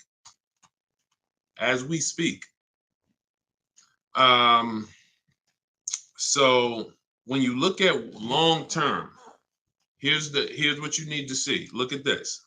And I'm going to show you to end this question from TikTok, and why this is what I call the most important question. It's the first question: how many years am I keeping the car? Because look at this. I'm going to use an example of this lease deal that Zafrina just got. So now Frina she shops for a 2024 Jeep Grand Cherokee. It's a $65,000 truck. She got an incredible steal on this vehicle. Her payment is $579 a month on a $65,000 truck. No money down. So she did this. She got bids. You're not negotiating for these deals. So I'm just telling you, if you guys want to get these deals, you need to use what I'm teaching you. If you want to get it step by step, it's in my book, in my TikTok bio for 75% off. You won't even leave the broadcast on TikTok. You can get your book for $24 and you'll have everything I teach step by step. And same thing on Instagram, in my Instagram bio. You can get it for 75% off for 30 minutes. So I want to show you guys this. And you know what? That lease deal is too great. I don't even want to use that. Let me use something that our average people are getting no problem. Because Zafrina's lease deal was just ridiculous. $579, $65,000 Jeep Grand Cherokee. From home, by the way. 60 minutes. Maybe she put in 90 minutes. It was her first time using this stuff. 90 minutes. So Danielle got $550 a month. First payment was all she gave them. So there was no money down. She got an Audi A3, $44,000 new vehicle. She's paying $550 a month. Now, I'm going to ask you guys a question. Danielle gets this sitting at home. And look, she said, due to circumstances, because some people like Deshone, she might have had time, a lot of time to do this. You know, I need a car in like 30 days. Well, she said, due to circumstances out of my control, she posted this in our Facebook group. I had to lease something quickly. Yep. I took the course last week. And now, by the way, my book is my course. So don't think you have to get my Maps Academy to get this. My course is 7 steps in video form with coaching from me. My book is 7 steps in book form, and they're the exact same steps with the exact same scripts. So it's just how you, some people like Deshone, I win with the book, like Tiffany, other people who review, and some people do this. So it's all the same. It's just different learning. So the point is, I want to show y'all something. We're making a point here. So she got $550 a month, $44,000 car. How much is every $5,000 on a car loan, everybody? If you're looking, some of you have seen this in a video before. Every $5,000 that when you look at a car, you see it's $5,000, $10,000, $15,000, $20,000. How much is every $5,000 on a car loan monthly payment? Let's see if anybody's seen this. I'll give you guys another. Thank you, Nico Smooth. $100, perfect. Carlos Thomas, $100. Yes. So that is BG Meats. Yes, $100. Perfect. Perfect. Blooming Chosen One. Perfect. See, so this is why this is important for those of you who are going to purchase, not those of you who are going to lease. You need to know when you look at a car, if you see it and it says $20,000, you need to know that that is about $400 a month. $25,000 is about $500 a month, depending on the interest rate. Great interest rate, you could drop it a little lower. But average interest rate, that's what you need to be looking at. And you need to be, that assumes a 5-year loan. Because some people say, well, Deshone, if I take a 6-year loan, no, it'll be lower. But 6-year loans should be the max. See, there's different ways to budget. If I budget $500 a month and I say, well, how much car does that get me on a loan? 25 grand. Now that's for 5 years. So if I go find a car for 25 for $500 a month for 5 years, I did better than if I got a car for $500 a month for 6 years. So there's different ways to raise your budget. I have something in my book called The Perfect Budget. I created a calculator. It walks you through what I just said. See, what I just said is very important. Knowing how much you can spend if you get a 5-year loan, and then saying, all right, if necessary, I'll go with a 6-year loan and bump myself up, but I'm still below my max budget. But I'm not going $500 a month for 6 years. Can y'all tap the screen and run the likes up on TikTok? Keep running them up if y'all getting value out of what we're doing. So we're still making a very good point here, okay? I'm spending really most of this stream going deep on the first question. And I've never done this before, so we'll see if it works. If somebody said I have a new truck, new advice, any advice? So I went right into the most important question, which is leasing versus buying. How many years am I going to keep the car? And I'm now showing you why you cannot get a great deal on a car if you buy when you should have leased. So let's wrap this up. So we can see here, Danielle got $550 a month on an Audi, no money down. Now let's take the same vehicle and let's pretend she purchased it. She didn't know about leasing versus buying. She just listened to a bunch of people, bad advice, who say never lease a car. So she goes in, she's looking for the same Audi Q3, A3. It's her dream car. So, I've been wanting this for a while. So excited. So how much is this going to be? I'd like to do no money down. Okay. Well, $44,000 car. Forget the taxes. Forget everything. Let's just say, forget that. Let's say they throw that in. We'll pay the tax and everything. Let's say she just finances $45,000. What's her payment? $900. Some of you who are in the math, you would like Deshone, yeah, $900. So she drives out of there. She drives out of there paying $900 for the same car Danielle's paying $550 a month for. Now watch this. Let's just say, now I'm going to show you because I know what you're thinking. Deshone, please send my free book. Okay, I got you. DM me though. So I want to stay on topic here. All right, so let's just say some of you are like, well, Deshone, I got a great deal on my last car. I wouldn't pay the same price that Danielle could pay for. Let's say, what's an unbelievable deal on this $44,000 brand new Audi? How much discount? I'm gonna let y'all decide. I'm gonna show you why there is no way for you to get a great deal when you purchase when you should have leased. We're gonna kill this. Some of you are gonna be set free right now. So let's just say, what's a great price? $44,000 brand new Audi Q4 A3. What's just a ridiculous discount? How much off?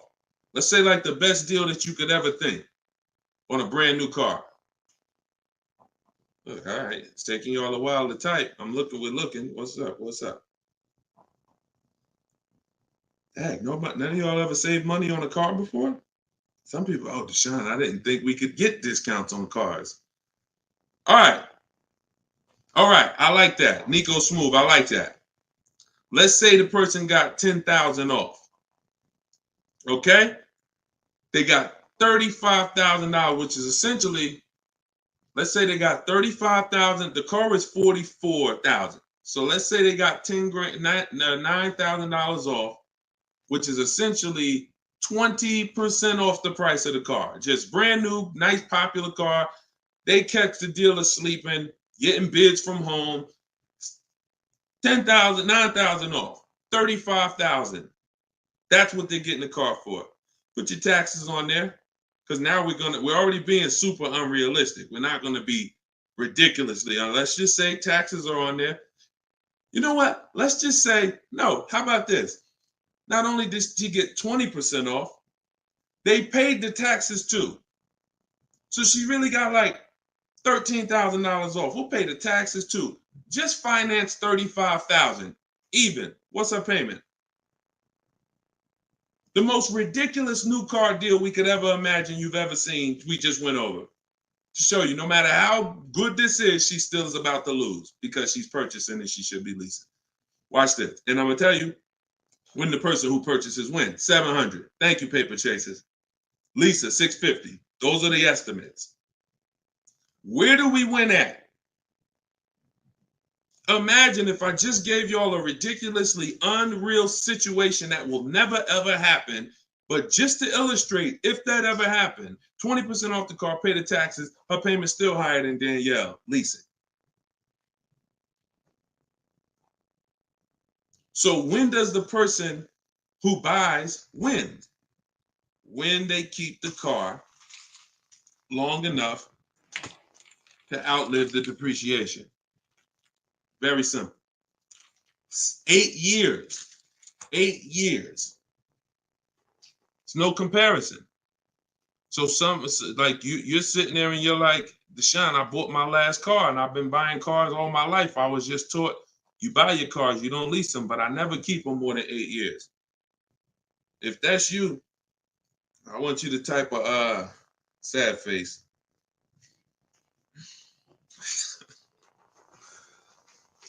You've lost a lot of money. So what would you rather? Would you rather never hear about this, really go all your life listening to bad advice? And we might wrap this because we still got time. Before we even go back into more questions, we actually may go a little, because some of you are like, Deshone, well, what if you buy a new car, a used car? Because you just compared that to a new car. All right. So let's just go back one more time. Let's pull up Danielle because we're on that scenario. So we already said Danielle drove out with a $550 a month lease, paid her first month's payment. Best impossible deal that'll never happen, unrealistic, made up, make-believe deal we just ran was still a higher monthly payment. So imagine with somebody who just goes in regular negotiations, maybe gets $2,000 off the list price. They're leaving paying it's people right now paying $800 a month for this car, $700 a month, easy, no money down. If they didn't put money down, some people tell you, oh, well, I'm paying I got an Audi and I'm paying only $6,000 for it. They never tell you that they put 10 grand down. They never tell you that they put 10 grand down. They forget about that because the day they give the dealer 10 grand, they want to forget about it. So they're definitely not going to bring it up in the story. No money down deals. This is what you're doing most times when you're leasing. So let's go back. Let's say somebody decides they're going to get a good price on a used one. Let's just throw this scenario in here real quick to end this. Instead of a $44,000 brand new one, they find one for like 28. Great used car price, 44,000 new. I got one for 28, maybe 4 years old, low miles, 36,000. Great deal, below market deal. Get it for 28. 28. Throw my taxes and fees on there. I'm at 32, 31. What's my payment? 31, 600. Look what I'm buying too, because some of you that's what you think about with a used car. But I like the monthly payments.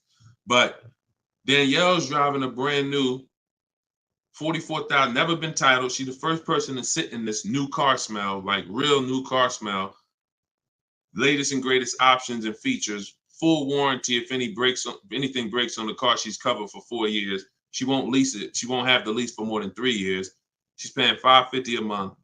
A person who's buying this same car is paying $800 a month, $900 a month, and a person who's getting a used version of this, 4 years old, 1 year left on the warranty, 3 years old, 1 year left on the warranty, and they're paying $600 a month. Everyone's paying more than her. And these are lease deals that we get all day long. Everyone's paying more than her. We can put every scenario. Only person that's not paying more than her is somebody who just drives like a 10-year-old Audi, 12-year-old Audi. They go pay cash for it, buy it from Facebook Marketplace or something like that, or people who go to the auctions and get, like a 12-year-old one. Those are the only people who could, flip cars and not lose. Everybody who's buying new cars, newer cars, is paying more than her. It's people paying $500 a month because they bought their Toyota Camry. They're paying $600. So you're paying $600.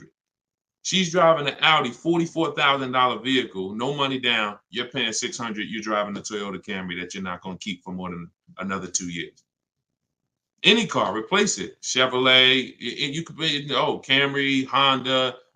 You're not keeping these cars more than 8 years, and you're paying these ridiculous car payments, and you're the ones that, unfortunately, because you believe bad advice, you are not winning. You're losing. But would you rather me not tell you? God willing, you're like, man, I'm glad I'm young. I'm going to still buy more cars. Most of you are still going to buy more cars. It's good for you to find this out now rather than you never found out and you just passed it down to your family and your kids. And now They heard they don't lease. Now you got your 25-year-old. He never heard about leasing. He goes and he gets himself a $30,000 car because he got a good job. He said, all right, I could afford a $600 a month payment. He gets a $30,000 car. His payment is $600 if he put no money down, or maybe he put 10 grand down, whatever. Point is, he's paying between $400 and $600 a month for this car when he could be leasing a brand new version of that car for $350 a month. $350 a month, $600 a month. These payments are nowhere close. It's nowhere close.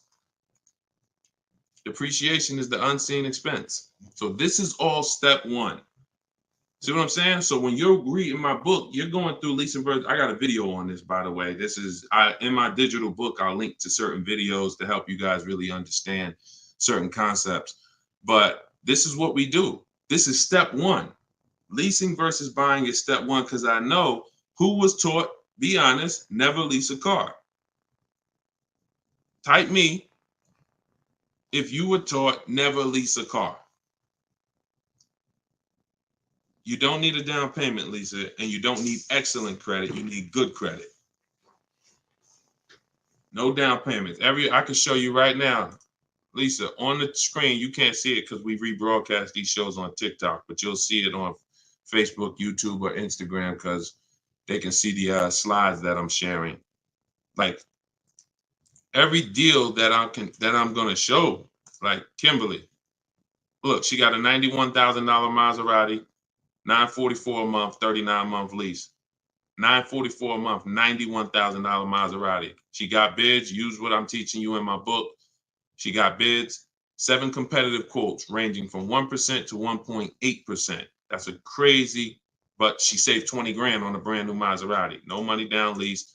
Bonita, this was in the middle of the pandemic. When people were, the Kia Telluride was one of, if not the most popular SUV all through the pandemic.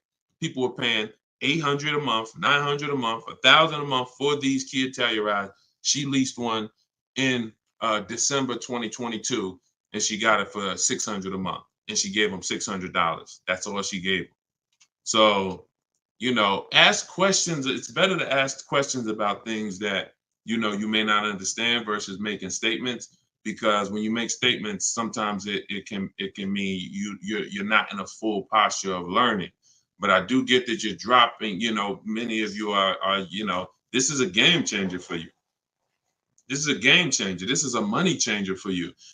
I mean, my goodness, my brother who I met recently over the last year, he's a neighbor of mine, and he's become a close friend.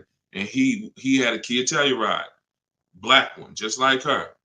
Totaled it. His wife was in an accident maybe about a month ago and totaled it.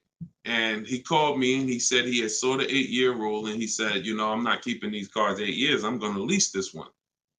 He leased a Kia Telluride, and his best offer on the same vehicle he owned was under $500 a month, no money down. It was like $479, $489. He was just paying. Remember, this was a $45,000 Kia Telluride he had. His payment on that car was probably $800-900 a month. So that's his wife totaling that car ended up being a blessing. Got him out of that car. He got the lease. He got the same car, brand new one, and he's paying $300 a month less because he has correct deal structure now. This is so important. That's why I call this the most important question in my book. And this is step one in my process, is you ask yourself the most important question. So I'm gonna put the banner back up for you guys on Facebook and YouTube. You can actually go to deshonsbook.com. Dolan pinned a comment in the Instagram section, in the Instagram comments. Also in the Facebook and YouTube comments, we've pinned Deshon's book. You can get your copy for 75% off. It's a digital book, so it goes to your email. Make sure you check your spam and your junk folder, but it goes there. You can get it in 3-4 minutes, and you won't pay the normal $97 if you get there before the 30-minute timer goes down. Once the time expires, the price is $97, which is the normal price, and it's worth more than that. It's worth thousands. I wouldn't price it at $97 if it wasn't worth thousands and thousands of dollars. So, but you can get it for 75% off that. You can get it for $24 if you get to my TikTok bio, my Instagram bio before the timer expires. But that's leasing versus buying. That's a quick comparison of leasing versus buying and how there's no way to get a great deal if you buy when you should have leased. No way. So some of you are going to be like, oh, well, I want to transition because I want to get out of my car that I'm financing and move to a lease. You should do that as soon as it makes financial sense. And that means sometimes you have too much negative equity. You can't move right now. So you may have to wait a year or 2 years before you can actually move over. I like that question M asked on YouTube just now. Do you value owning cars without payments? Can you throw that one up, M? Can you throw that one up, Dolan? Who was taught always pay cash for cars? Who was taught, type a $sign if you've heard or you were taught that you should always pay cash for cars. Now, I'm going to tell you, in a market like now, it's great to, all right, I see RJ Velez. Now, there's value in paying cash, and I'm going to tell you where it is, and you got to just, there's no one size fits all. See, the problem, what's been hurting you guys is because you've listened to one size fits all car buying advice. So usually whoever is giving you the advice, they're telling you to buy cars the way they buy cars. Tap the screen on TikTok if this is making sense to y'all. If y'all are following this, keep tapping the screen, running the lights up. Let me know that you're following what we're talking about. So here's what's important. If you're listening to someone who tells you pay cash for cars, buy used cars, that's because they do that. Now, if it makes sense for them, then that's great. But we need to look at paying cash. When does it make financial sense? When does it not? It's based on a couple things. First of all, what are you doing with your money? Because some people say, I don't like car payments. Type me if you don't like car payments. Who said, type that, Deshone, I want to pay cash because I don't like car payments. Can we type that? Can we dialogue on this? Car payments. Anybody? Okay. May not be that many of you right now. There are people who say this, but you don't realize that car payments, when you pay cash, all you're doing is saving up a lot of car payments. So that's all it is, unless you just win the lottery. If you get a lump sum inheritance, that's different. But if you have saved up $15,000, $20,000, $18,000, and you want to pay cash $25,000, then all you did was save up a lot of car payments, okay? Or save what could have been car payments. You can put them in a savings account and just have the car payment come out. So you can literally say, all right, I'm going to put this cash, $25,000 in a savings account, and that's where my car payment is going to come out of, so I don't spend that. If it makes more sense for me to pay cash, then I'll take the cash. And when it usually makes sense is when the rates are very high. If you can't get a rate that makes really, really, good financial sense, and I mean like we get bids for our rates. We make banks bid, we make credit unions bid, we get multiple offers in what I call the bank bidding war. You get this when you get my book too. This is actually a section I wrote. It's like, maybe it's 3 steps to it of how to get the bank bidding war. But once you get those bids, if you can't get a good rate, then it really doesn't make sense for you to pay cash. I mean, it doesn't make sense for you to borrow the money when you can pay cash for it. But there's an exception to this. What people are doing with their money is relative. So let's just say somebody is investing their money and they can get 10% on their money or 12%. Some of you are in real estate. Some of you are in good investments and businesses, investing into small, things that you can get 15, 20% returns on your money. It doesn't make financial sense. If you could get that type of return on your money, why would you want to put it into a car that's going to get you not just a low return? What's the return on a car, y'all? When you pay cash, you pay $25,000 into a car. What is the return on that? on the cash. What's the cash on cash return?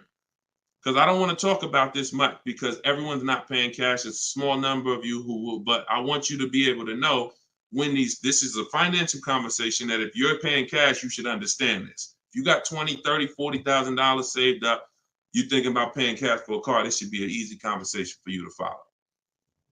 Okay. All right. Actually, everybody said the return is 0. I haven't seen anyone who's correct yet because it's not. The return would be 0 if you put the 25 in and then 5 years later you came back and got your 25 out. That's a 0 return. If you put 25 into an asset and then you come back in 5 years and you should give me my 25 and they say, well, it's 5 years later, this asset is now only worth 12. What's the return on that? What's up, Big Spoon? What's the return? Not 0. It's negative. It's negative. So you wouldn't take money out of investments that are getting you 10%, 12% or more to put into something where that cash is going to be a negative return on your cash. So that's one thing to consider based on who you are. Another thing is to consider if your money's not invested, you're not doing anything with your money, then just keep the debt down. Keep the debt down. Another thing we do is we see if there's any special rates on the car we're buying, because and when rates are high, traditionally, you're not getting a low rate from a bank or credit union. Rates are 6, 7, 8% on average. You're not going to see 3%. But sometimes you'll see 3% as a special rate. That's car specific. So if I'm shopping for a Mazda CX-5, I'm going to check to see, do they have any special rates this month on the car I'm shopping for? It might be 2.9, 1.9, 0% sometimes. And these are instances where it doesn't make financial sense to pay cash. If I can get this type of rate, use the bank's money for a very low percentage, and then turn around and use my money and keep my money invested or keep my cash. Maybe you just want to have your cash. Once it's in the car, you can't get it. So once you put your money cash in the car, you can't get that money back out until you sell the car. But if you can keep the money and get the car, now you have your cake and you eat it too. I still got my cash, but I'm leveraging the bank's money, paying them small amounts of interest to use it. So people see interest as the only loss. I don't want to pay interest. That's programming. That's not what would be talked about in a finance conversation. And if you want to get religious, because some of you say, "Oh, I don't want to pay interest because of religious reason," then it's a partnership. It's not a debt. It's a partnership. Anyway, let's not get all into that. Just paying cash is right sometimes for some situations. Paying cash is not right sometimes for other situations. The key is, which situation are you in? That's the key. Knowing how to ask yourself the right questions. Which situation am I in? I'm getting good returns. Stock market been returning me X% late. Hey, this many years, this has been my return. I think I'm going to keep my money invested and I'm going to use the bank's money. That's right for that person. All right. So that's a great question. I don't know how we went deep on that, but we're going deep in this stream. I normally do rapid fire Q&A. We're going deep on some subjects. And again, this is all in my book. Everything that I'm teaching is in my book. Every part of my strategy, it's a 7-step process. First step is most important question. Second step is deal structure. The equity assessment. For those of you who are replacing a car or a lease, assessing the equity in the asset to see how much money we can pull out, if any, to either put in our bank account or use in our next transaction. Third step is deal structure. Fourth step is shopping, not buying. It's actually called shopping, not buying, where we enjoy shopping, we enjoy test driving, we enjoy the process. We're about to spend $30,000, $40,000, $50,000, $100,000. We actually enjoy shopping for the item. There's no pressure because we're never talking numbers in the dealership, ever. That's our rule. Step 5 is multiple offers. So once we've selected what we're going to be getting, it's time to get multiple offers on it. If we're getting a used version, it's time to see multiple options of it. And if in step 5 in my process, used car shopping is online marketplaces. You're using online marketplaces, cars.com, carfax.com, autotrader.com, cargurus.com, Carfax, CarMax, Driveway, and Carvana. 8 marketplaces, eBay Motors. See, some of you are missing great deals because you're only looking at 2 of the marketplaces. That's like you're not going to see below market deals until you can see the whole market. So when we're shopping for used cars, that's what we do. When we're shopping for new cars, we use my 25 to 5, where your goal is to get 5 offers. If you are shopping for a new car or a lease, your goal must be to get 5 offers, because until you get at least 5, you are not going to get a below market deal. Because we have thousands of people who have come before you who have used this, and they report to me, they report their deals to me. So when I can tell you the deals we see, we have to get at least 5 offers, because 4 are overpriced. Some people get 6, 7 offers. You saw Charles earlier on his Palisade. I think he said he got 10 offers. But once you learn how to get them from home, either you could do it your way, you want to call and get them, you want to call, ask for managers to get them. I don't care what you do. If you're using my process, we don't do any talking. So when you're using my book, we're not talking. Because when you talk, who knows, when you talk, you can say the wrong thing. When you type, and then you're typing what I wrote for you. Because in my book, you're using what I wrote for you to talk to the dealers by email. So I can't even say talk to the dealers, to communicate by email, because we know everything they're going to say. So then the step 6 is paperwork and protection. Once you get your lowest offer, you find the best option. It's time for the paperwork. And then step 7 is delivery. That's it. So everything that I teach is out of one of those 7 steps. And, part of why you have not gotten the deals that you see me sharing is because you don't have any process. You're just winging it. You're just hoping things go well for you. And that's just not a place of empowerment. That's just not a place of empowerment. Strategy is here. So, so we went deep on some of what's in that book and what you'll learn if you get it in the comment section, or you can get it in my TikTok or Instagram bio. If you're watching us on TV, you can also scan that QR code with your phone. And as long as you get there before, but now you're seeing why the book's worth $97. I see why you priced it at $97, Deshone. You know what I'm saying? That makes sense. You breaking this down and telling us what's in the book, and it's a digital book with links to videos and scripts and things you copy and paste. Oh, I see why this is a $97 book that you can get for 75% off. $24 before the timer runs out. Go ahead, Dolan. Yeah, this has been good so far, though. I do like this. Are you enjoying this dynamic? If you are, type something. The word something. Let me know you're enjoying this. All right, this is from TikTok. I'm told lease deals are new each month. Yep, they usually are. Why shop if brand has same financing deal? There's no same financing deal. So lease deals change every month. I'm going to make sure I'm trying to understand your question right. I'm told lease deals are new each month. Lease deals usually change every month. Sometimes they'll run the same one for 2 months, but usually something changes about the lease deal either every month or every 2 months. Why shop if the brand has the same financing deal? Well, we're shopping for offers. So shopping is to get offers.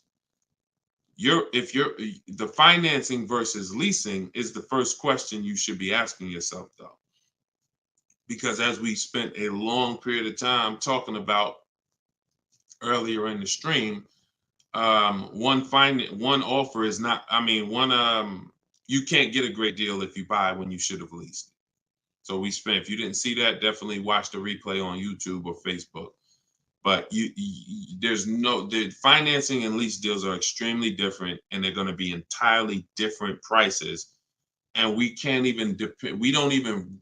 Another thing you're doing, if you're buying a car, looking at the special finance deals is important, because that's how we see if they have 0% or 2% or 3%. But looking at the lease deals is absolutely pointless. Looking at the lease offer is, I don't even call it a deal. It shouldn't be called a deal. Anything that 100 people can come in and get is not a deal. You're not going to offer a deal to 100 people and say, hey, come on in and we make almost no money. See, what Charles paid, look, on his Palisade, $48,000 Palisade, he's paying $597 a month. Sean getting he got his F-150 Lightning XLT, $73,000 truck. His lowest bid, he saved, he got it for $4,999, what's this? $21,000 off is what he got. We're showing it on the screen right now in case you think we're capping. We don't need to. This is, look, Frina, y'all saw Frina, 579. This is Tiffany, who wrote us in when she got her deal using my book. She said, I believe we got a good deal from what we learned from the book. Look, it was a $44,000 MSRP that she got $6,530 off the price. That was her lowest bid. So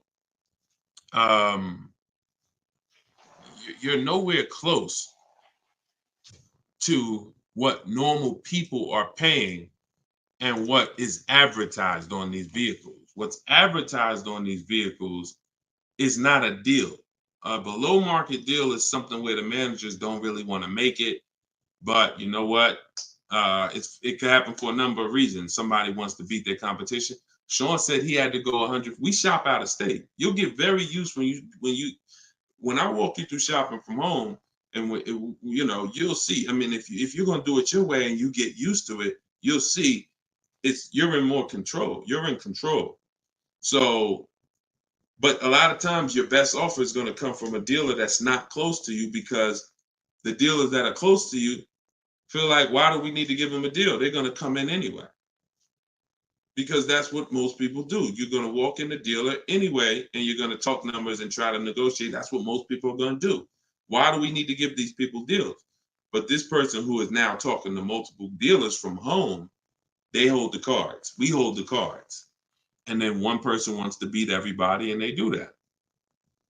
But you gotta, I'm gonna say this, and then Dolan, throw the next question up.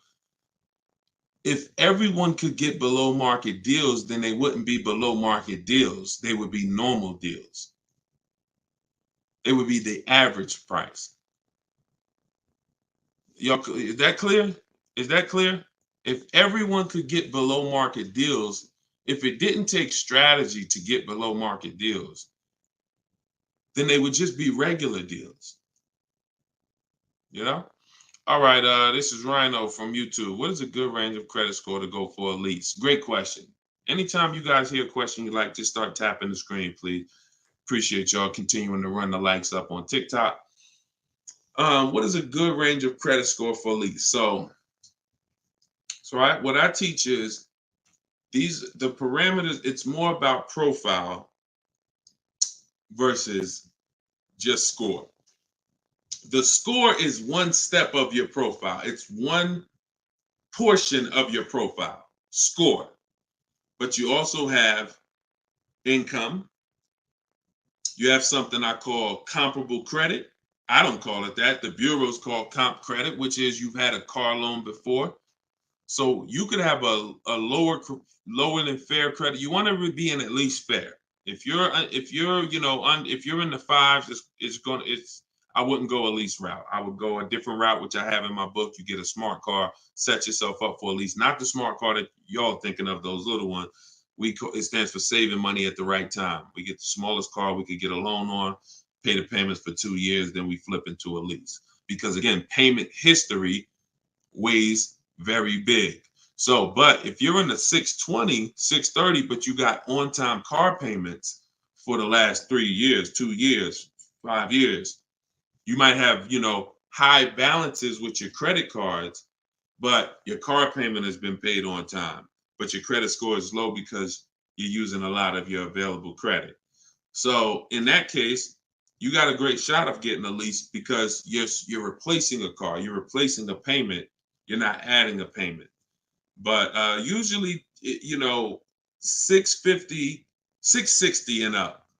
660 and up is usually the best to stay out of that manipulation zone. But again, if you have a lower score than that, but you have good income, good, you've been at your address a long time, these are things that weigh in the profile. You've been on your job a long time, versus, hey, you might have a 700 score, but you only been on your job for 6 months. That could affect you. So it's not just score, it's profile. But most leases are easier to qualify for than you guys would believe. I got my first lease and I had a 6-something credit score. Now I did have to pay, I remember $25 more because of my credit score. I didn't get approved at the first tier. I went up $25 or something like that. But I was still paying $256 a month for a brand new Pontiac G6. It's a $20,000 car. So I had friends that were paying $500 a month for Toyota Corollas, $20,000 cars. $23,000 brand new Toyota Corolla. They're paying $500. They're paying, and I'm paying $256. These things make a difference in households. Thank you for answering, brother. Just purchased your book too on your website. Enjoy it, brother. Now, I don't even say enjoy it. I use it. Use it. And there's 2 ways to use it. I don't recommend going through the book and then shopping. I recommend you don't, the book is written in a way where I ask you, it's like if you called me and said, hey, D, what's my first step? Here, do this, and then call me back. You wouldn't call me and be like, Deshone, give me all the steps. I wouldn't give you all the steps because you would forget them. I would tell you, all right, how many years we keep in the car? 4. Okay, we leasing. How many years we keep in the car? 10. All right, we purchasing. Then we're gonna move to the next question. We need to do our equity assessment. Go on these websites, call your bank, get your payoff, do these steps, call me back. Okay, boom, I did that. All right. So once you put those things in an order, you'll see that you threw me off, Dolan, throwing that question up. But yeah, Rhino should. Oh yeah. Anyway, what I was saying is use it. So you could go through the book. I would recommend you go through it, do 1 step, check it off before you move to the next step, so that by the time you get to step 7, I'm congratulating you, saying, let's get ready for delivery. Not, oh, I'm at step 7. I read the whole congratulations. Oh, that was so nice. That nice message you write to us when we get our cars at the end. That's nice, Deshone. You shouldn't be reading that until you got your car. You get what I'm saying? I'd rather you go through the book that way. It'll be a lot quicker, a lot more effective for you. All right, but use it. Use it. Great. All right, Dolan, throw that up for me now. Thank you, man. Appreciate you. Okay, Freon on YouTube said, what about refinancing when the rate drops? Absolutely. If I'm buying a car and I'm paying a high rate, what is considered a high rate, 7-8%, depending on the gun. Now, there are times where rates are high. That's the best offer you could get. But there are times where we know rates are 3%, 3%, 4%. There's time when the rates was 2 and change from the credit unions and things of that nature. So, relative to what they've been, these rates are high. So, yes, as long as you have a great car, the goal is always to get a great car. You could change the loan, like Freon said, by refinancing. So let's say I have horrible credit, 400 score, I need a car. I'm going to make sure the car I get is absolutely a great car. I mean, it must last. This is the thing you need to be looking for. I need to make sure I'm getting a car that's going to last, because I could always fix the loan. But if you fix the loan, refinance, but you got a bad car. You got a car with 100,000 miles on it, and now you're saying you're going to keep it 8 years. You're not keeping that car 8 years in a lot of cases. It has too many miles on it. So you should be shopping for a car saying, okay, I'm planning on keeping this 18 years. I want to get myself something with 60,000 miles. Now that might mean you can't get the big SUV. But if you get the big SUV and then the car breaks down in 4 years, it defeats the purpose anyway. So you could always fix the loan. Don't get a bad car. Very, very important. Or that really destroys a lot of these long-term plans that you need to have. Okay? But yes, everyone will be refinancing when the rates drop. That's for sure. Go ahead, Dolan. Next one, please. Great questions. Great questions. Yes, these are some great questions. From Tik Tok, I have a car with a lease ending in a couple months. Buyout is 35, but Kelly's Blue Book is 44. Should I buy out the car with the option to sell after? We don't usually buy leases, in fact, ever. Why are we so big on buying our leases? Who told us that was a good idea? Who told us going from buying? Think about this. 3 years ago, I drove off the lot with a very nice brand new car that I was paying, hopefully, a decent payment on.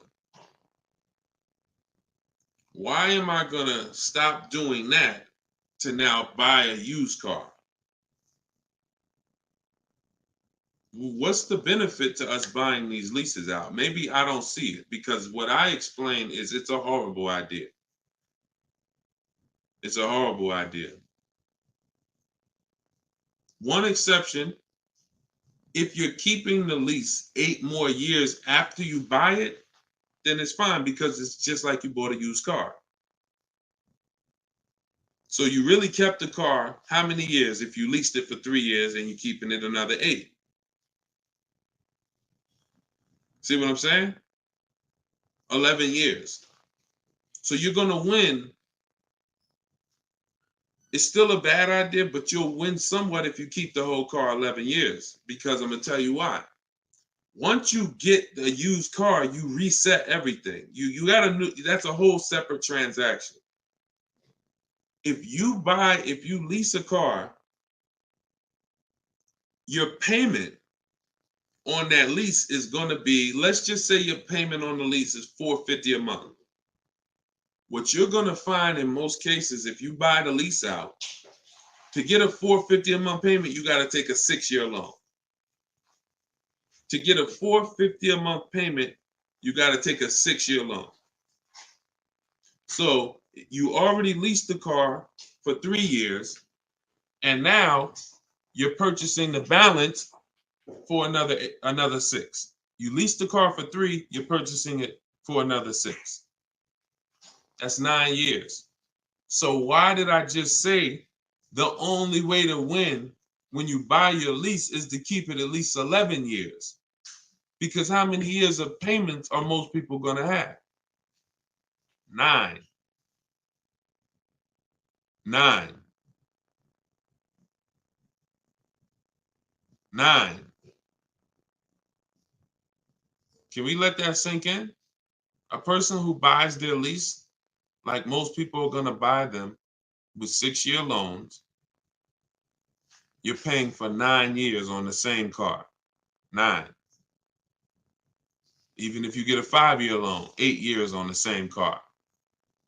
So it'd be a shame to go pay 8 years on the same car and then turn around and do that all over again.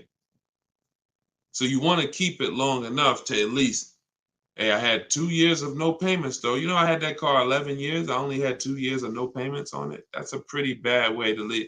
You're paying on 9 years old, 8 years old, you're still paying on the same car. 7 years old, still paying on the same car. This is why buying your lease is a horrible idea in most cases. From the start, you should either be leasing or you should be buying a used car. It's one or the other. and you're buying a used car that if you plan to keep it 8 or more years, you're leasing if you're not planning to keep the car 8 years. That's it. Not many cases where these make sense. Go ahead, Dolan. It's a great question though. And I'm hoping we can help a lot of people stop doing that. And eventually maybe 10 years from now, 15 years from now, people won't be asking these questions, but it's a very, very common question. Go ahead, Dolan. Shoot the next one up, bro. Nico Smooth on YouTube. What's up, my man? Deshone, if I wanted to counter offer lower than what the calculator generated, would that be realistic? Getting 1.4% would like to get around 1. If your lowest offer is 1.4, then that's the lease program. If your offers are 1.4, your offers should not be the same. That means you don't have enough offers. If all the offers are in one spot, 1.4, that means you're not getting enough. Once you get 5, 7, you'll see they should be at least $150 to $200 a month difference. That's how it should be. 400 to 600 a month. 600 to 800, 600 to 750. That's how it should be. Now, if you once your lowest offer is 1.4, but you have 1.6, 1.7, higher offers than that, then 1.4 is the best. And that's the lease program. There's nothing you can do about the lease program. All you're doing is finding the dealer that's going to agree to discount the car the largest amount. The lease program is then going to dictate what the payment's going to be. But yeah, you're on the right track. Go to a Plan B vehicle. It's surprising how different every single vehicle has a different lease program. In regards to what and just to really hammer this home, Zafrina, who we showed first at the beginning of the stream, she had a $579 a month lease on a $65,000 truck. She was shopping for a Jeep Grand Cherokee Limited because that's what they had and they were replacing the lease. So she gets a 1.1 and change. It was like under 1.2, like 1.19 or something like that. That was her best offer on a Jeep Grand Cherokee Limited. That's a great lease. That's a great deal. 600. That's a great lease deal. Probably a $450 payment on a $40,000. Great lease deal. But she said this guy is saying that he thinks he might be able to do better on a hybrid Jeep Grand Cherokee Limited. He said he could probably get me below the 1%. I said, okay, you need to get 5 more offers at least. Because what if he's saying he could do better on that version, that means that version has a better lease program, which means you need to get your 5 offers again. She called me 48 hours later. Well, she posted in our group saying that she had gotten that $579 a month, which was a 0.88% lease. So that's not only is every vehicle have a different lease program, every trim level has a different lease program. Almost trim levels can have different lease programs attached to them. In many cases, they do. All right, great question though. You could also wait it out, Nico, if you have a little more time and see what the programs are next month. Go ahead, Dolan. You can shoot the next one up. Can you lease a car if you have a bankruptcy? Sure, but you need to rebuild your credit. You need to get your, if you start in blank, I know people that have had a bankruptcy, got a discharge, and they are at a 700 score in like a year. So I will be following Shonda Martin. I recommend her to everybody. She has great strategies on credit. She does a lot of live streams like me, and she has great strategies. So I think she's on every platform.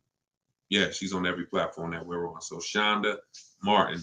But yeah, get yourself up to like a 680, which is not hard to do because you're starting fresh. Many times a Chevy or Ford, a Honda, Hyundai, Mazda, Subaru, these leases don't need you to be incredible. If you have a good job, long history on your job, and a 680 score, you're going to get most of these leases. These are not like luxury leases to the point where they're snooty. All right, go ahead, Dolan. Genesis on YouTube. So how can you lease out of state with the current lease looking to trade in? But I heard Deshone say out of state lease deals are good. Well, if it's the best offer, you go as far as you need to go to get 5 offers. In my book, we use my 25 to 5 strategy, where you're connecting with 25 dealers online in 20 minutes. We go to their websites using the contact tab, and then you have a template of mine that you copy and paste. If you're going to do it your way, you're just writing in, all the details of what you want, when your deadline is, what options you're looking for, what you're over. This is all stuff I walk you through in the book. What you're looking for. Really, it's about the car. You're not saying, hey, I'm looking for a lease quote, I'm looking for a purchase quote. We need to find out who even has a car before we start talking about money. But then the goal is that you got to get at least 5 offers. You got to get at least, and you have to do the equity assessment to see if there's any equity in your current lease. You don't want to return that, and you don't even know if there's any equity in that lease. And the only way you know that is the offers you get are higher than the payoff. It's very simple.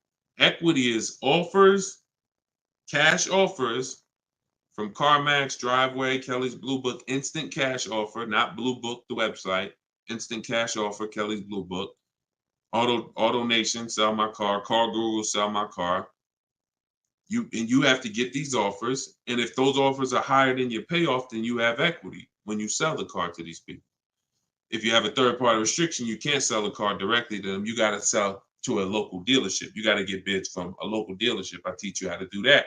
For those of you who have third-party restrictions, we talk to used car managers to sell our leases. So I've been doing this since 2006. Like, if I wasn't called to build these companies, then I would be. If I wasn't called to build these companies, there's no doubt I would be selling cars, making $200,000, $300,000, $400,000 a year. There's no doubt about it. But that's not the path God had for me. So what I'm telling you is based on me understanding 99.9% of the car buying of the industry inside and out, and giving you the way to actually stay in control, call the shots, have the business come to you, have the banks come to you, have the cash offers come to you, and then you're just simply picking the best ones as they come to you. So this is all in my book, Cars from Home, 7 Steps to Saving Time, Money, and Avoiding Dealerships. It's a digital book. You can get your copy for 75% off in my TikTok bio, in my Instagram bio, or we have a comment pin. Dolan, can you post the comment for everybody again on Facebook and YouTube? Just copy and paste that comment for everybody. And also we'll put a banner up on the screen for those of you who are watching us on television. You can scan this banner with your phone, and it'll take you to the 75% off page. So you'll only pay $24. You won't pay the normal price of $97. But that offers for 30 minutes. Once the timer does expire, $97 is your price to get it, which is still a great price. I'm sure everybody who spent time with us today can see why $97 is going to save you probably tens of thousands of dollars, depending on how many cars you get. Sean saved 20 grand on his first car. So for those of you who want to attend my free masterclass, Everything You're Doing Wrong, Buying, Selling, and Leasing Cars, you can attend that in my bio. We'll also put another comment for those of you who want to attend that. That's about an hour-long class, and I'm teaching very specific. You'll need a notepad for that. That's not just Q&A, although we do Q&A after. So you guys can go watch that, and so we'll put, and that's also in my Instagram and my TikTok bio. So the information's available, y'all. That's the whole point. There's no excuse. Everything that we talked about today is really financial awareness, financial literacy that you have not learned. You haven't heard of it before, but this has been around. We've been doing this for 3 years. Over 2,000 people have come before you. We have over 6,000 people that have this book now. So this ship has sailed. This car buying from home, you're late to the show now. And you can't afford to go buy another car the old way and think you're getting a good deal. You can't afford to do that. I mean, money is very hard to come by for some people, and you need to, I don't care who you are, you should take it seriously. So this is why we're here. And so you can get it from my free videos, from these Q&As, in my book, in my masterclass. I don't care how you get it. You want to join me in Maps Academy and have me coach you through your car buying. I don't care how you get it. Just make sure you get it. Get in where you fit it. All right. So that was episode 17. All right. We'll see you on episode 18. God bless y'all.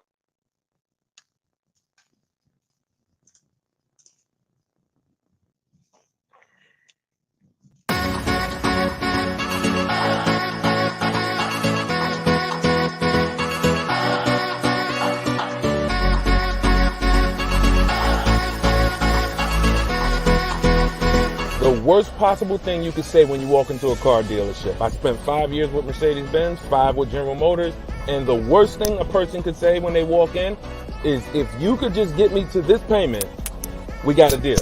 So your loan's probably still like 19, which means you got to pay to get out. You're upside down. It's called negative equity.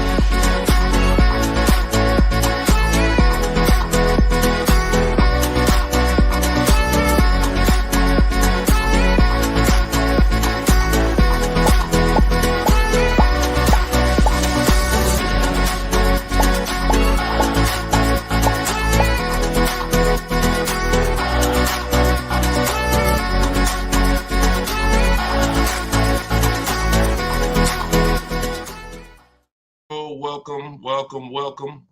This is episode 17 of Car Shopping Questions and Answers. I am your host, Deshone the Auto Advisor, and we do these live shows throughout the day, throughout the week, to make sure that you have access to cutting edge car shopping strategy, which is the science of making dealers and banks bid for your business instead of negotiating the old-fashioned way. So that is what we do here. Frankie boy, good to see you, Frankie boy, on TikTok. Kev, I see you on TikTok.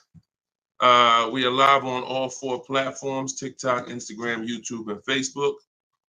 We have Dolan in the background. He's going to be pulling in your questions for the show. So as you're here, you can start typing your questions. Let's get the housekeeping out of the way as well. Could everybody who shares great information hit the share button? Also, I'm the author of the new digital book, Cars from Home. It's called Car Shop. It's a 7-step system that we use to car shop, and we get bids from home. Everybody that you're going to hear me talking about today, I'll be sharing a lot of different people throughout the broadcast that use this system, so that you can see the different results that you will get when you start learning to make dealers bid for your business instead of negotiating the old-fashioned way. So thank you to everyone who has reviewed the book. Again, this is our Thursday, 12 p.m. live. It's May 9th, so you guys can start typing your questions if you are here with us live. And for all of you who do want your copy of my new book, Cars from Home, 7 Steps to Saving Time, Money, and Avoiding Dealers, we have a link in the comment section on Facebook for you guys. We also have a link inside my TikTok bio, inside my Instagram bio, that you guys can use to get your 75% off your copy. So you won't pay the $97 price. You'll pay $24, but it's only for 30 minutes. So once the 30-minute timer is up, the price is $97, and it's a great price. So all of these people you'll be hearing throughout the show have used the strategies that are in this book to save thousands and thousands of dollars from home. And that's where I'd like you to be as well. So Dolan, as you get the first questions coming in, feel free to throw them up, and we'll get right to it, y'all. Let's go. Whenever you don't see the banner above me, you know we're actually live. When you see the banner, that means we're rebroadcasting, because we do rebroadcast this show throughout the day. But whenever you don't see the banner, that means we are absolutely live. Okay, so start typing your questions. Type them fast, and we'll get to it. T. Del Mar on Instagram. I'm leasing. Now test drive. Why do I ask for an older salesperson? Won't any salesperson be okay? No, any salesperson will not be okay. Some salespeople will bring you in for a test drive. we talk to people who are experienced in the dealership. So when we talk to them and we ask them, do they have a car that we're coming to see? We know 9 times out of 10, they're going to be honest with us. You get a new kid on the block or a salesperson who doesn't care about this stuff, they'll get there. Who's ever gotten to a dealership, was coming for a test drive, and then the dealership said, oh, that car got sold, or that car is not here anymore by the time you get there? If you've ever had that happen, type me. You set up a test drive, you come in, oh, I was coming to see that car. Oh, it sold like, 2 hours ago. It just sold. See, when you're dealing with experienced salespeople who are honest, exactly, Peaceful Grace on TikTok, you understand. So this is why every step that I teach is important. Even things that you might see, okay, why is he telling us ask for this person? It's because if you don't, you run the risk of running into a salesperson who doesn't care. Oh, you'll get there and just, oh, well, that car sold, but hey, I might have another one. Let's look at some other ones. No, we don't go for that. We don't go for that. Our test drive is strategically set up to try to guarantee a successful test drive where we can be in and out that dealership in 20, no more than 30 minutes and coming home. Okay, let's go. Nothing is left to chance. All right, go ahead, Dola, shoot the next one and keep your questions coming, everybody. We'll try to get through as many as we can.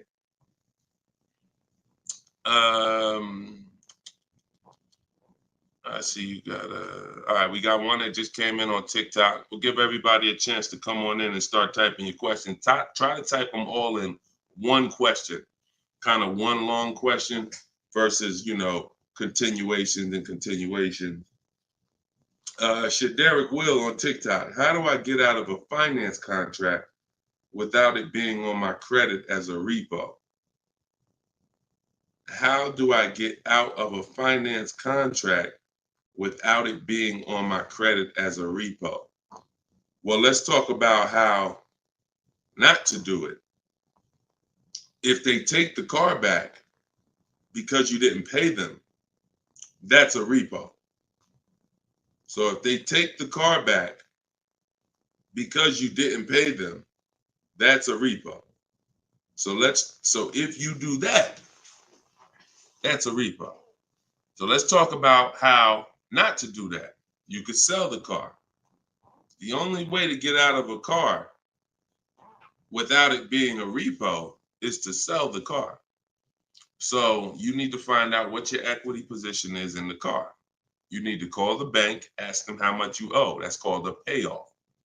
Get your payoff amount, how much you owe, and then you're going to get offers. You're going to do what we call an equity assessment, where you go into the 6 online car buyers and you get you get these bids. CarMax, Driveway, Carvana, Kelly's Blue Book Instant Cash Offer, AutoNation Cash Offer, and Car Guru's Sell My Car Cash Offer. Those are 6 different cash offers that you're going to get, and whichever one's the highest, that's the one you would take. What's up, Dave DFW? I see you. What's up, Yono? That's how you get out of the car. The only way you're going to get out of a car you want to replace people is to sell your way out of it. Because we don't trade. In most cases, we do not trade because you don't get all the money. When do you get all the money trading anything? You know what I'm saying? Who can tell me an item that when you trade it, you get the most money possible for it? I'll wait. Anybody? What's up, Bobby I Modern? What's up, Bell? See what I'm saying? So we understand. You're not going to get all the money of anything trading it. You sell it.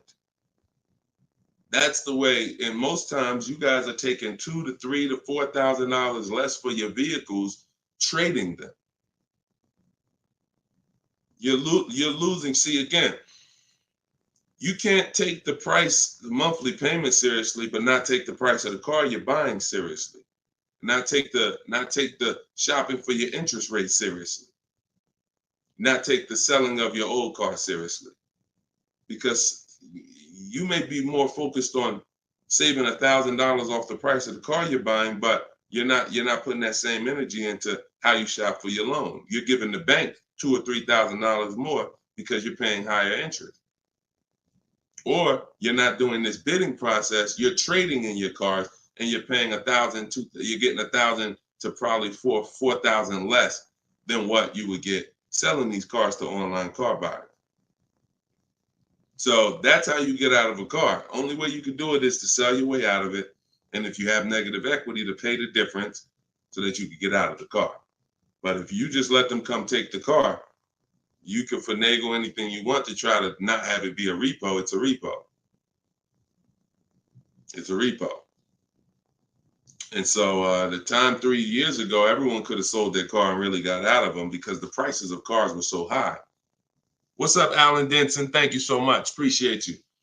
Yeah, so that's it. Go ahead, Dolan, shoot the next one in. This is our Thursday live show. My man, Alan Dawson, appreciate. Oh, Alan Denton. Yep, appreciate you, man. Thanks for supporting the broadcast. This one's Optimal Living from TikTok. This is our Thursday, May 9th live show at noon. So whenever you guys don't see the banner above me, that means we're live. You can send your questions in, and we'll try to get them into the show. Grand Rising, I want to buy a used approximately $10,000 or less. Approximately $10,000, less than 100,000 miles, 1 or 2 owners, like a Honda, Hyundai, Volkswagen, good gas mileage, easy to repair. Any suggestions? Well, you have a lot of filters there. If you were buying under 10 grand, I would be looking at Facebook Marketplace. I would be looking at Facebook Marketplace because our used car strategy is to look at all the marketplaces where cars are. These are, AutoNation, Auto Trader, Cars.com, Car Gurus, Carfax.com, CarMax, Carvana, Driveway, and eBay Motors. But if we're looking at a car that's under 10 grand, I would certainly be looking at Facebook Marketplace. Facebook Marketplace is where you're going to try to find a private party owner, not a dealer. Not a dealer. You're trying to find a private party owner that's going to sell you the vehicle, private party, not a retail purchase. A retail purchase is at a dealership that has done reconditioning on the vehicle to prepare it for the market.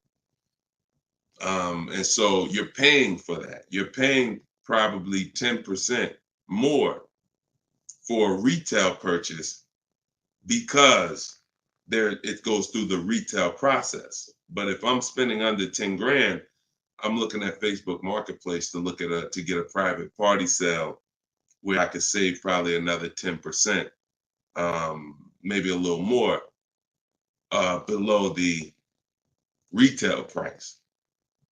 But that's really depends, price specific. Same thing with selling cars. When we get our bids, if our car is worth less than 10 grand, we usually I always tell people, it's in my book, if the car is less than 10 grand, when you get your offers, you could get probably 1,500 to 2,000 more listing it on Facebook Marketplace. So if my highest offer might be for 8 grand from CarMax, everyone else is offering me 7 and 65, and I'm gonna throw it on Facebook Marketplace if I have the time, and I'll sell that car and usually get a $1,500, $2,000 above. So it's the same difference. I would shop on there if I was looking for a car under 10 grand. I would sell on there if my car was worth under 10 grand. See, when you start going with cars that are worth 15, 20,000, trying to put them on Facebook Marketplace, most of the buyers there need a loan. Most of the buyers on Facebook Marketplace need a loan. So when you get there, they're not going to be, most people don't have 20 grand to bring a private party.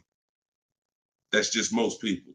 So the buying pool is very small for 15 to 20 grand, 30 grand private party. But the buying pool is very big for under 10 grand private party. So you always want to go to where the buyers are, where the best opportunities are. So yeah, that's what I would be doing. Great question, Optimal Living. All right, keep the questions coming, y'all. I see Sharita said, hey, I got the book. I'm stoked. This is great info. Thank you so much, Sharita. Enjoy it, use it. The things that are in my 7-step book, y'all, is everything you're learning right now. So everything that I'm teaching you is out of one of my 7 steps in my car shopping process. My book is called Cars from Home. So it's all designed to teach you the science, walk you through the science step by step of doing 90% of your car purchase from home 90% of your savings are done at home, not in a dealership. The only thing we're doing in a dealership is test driving, is having our car appraised if we have a third-party restriction by a used car manager, and picking up our car if they don't deliver. Those are the only three things we are doing inside a dealership. All the negotiating, the price saving, the shopping the market, the research, the working with the bank, that's all done at home.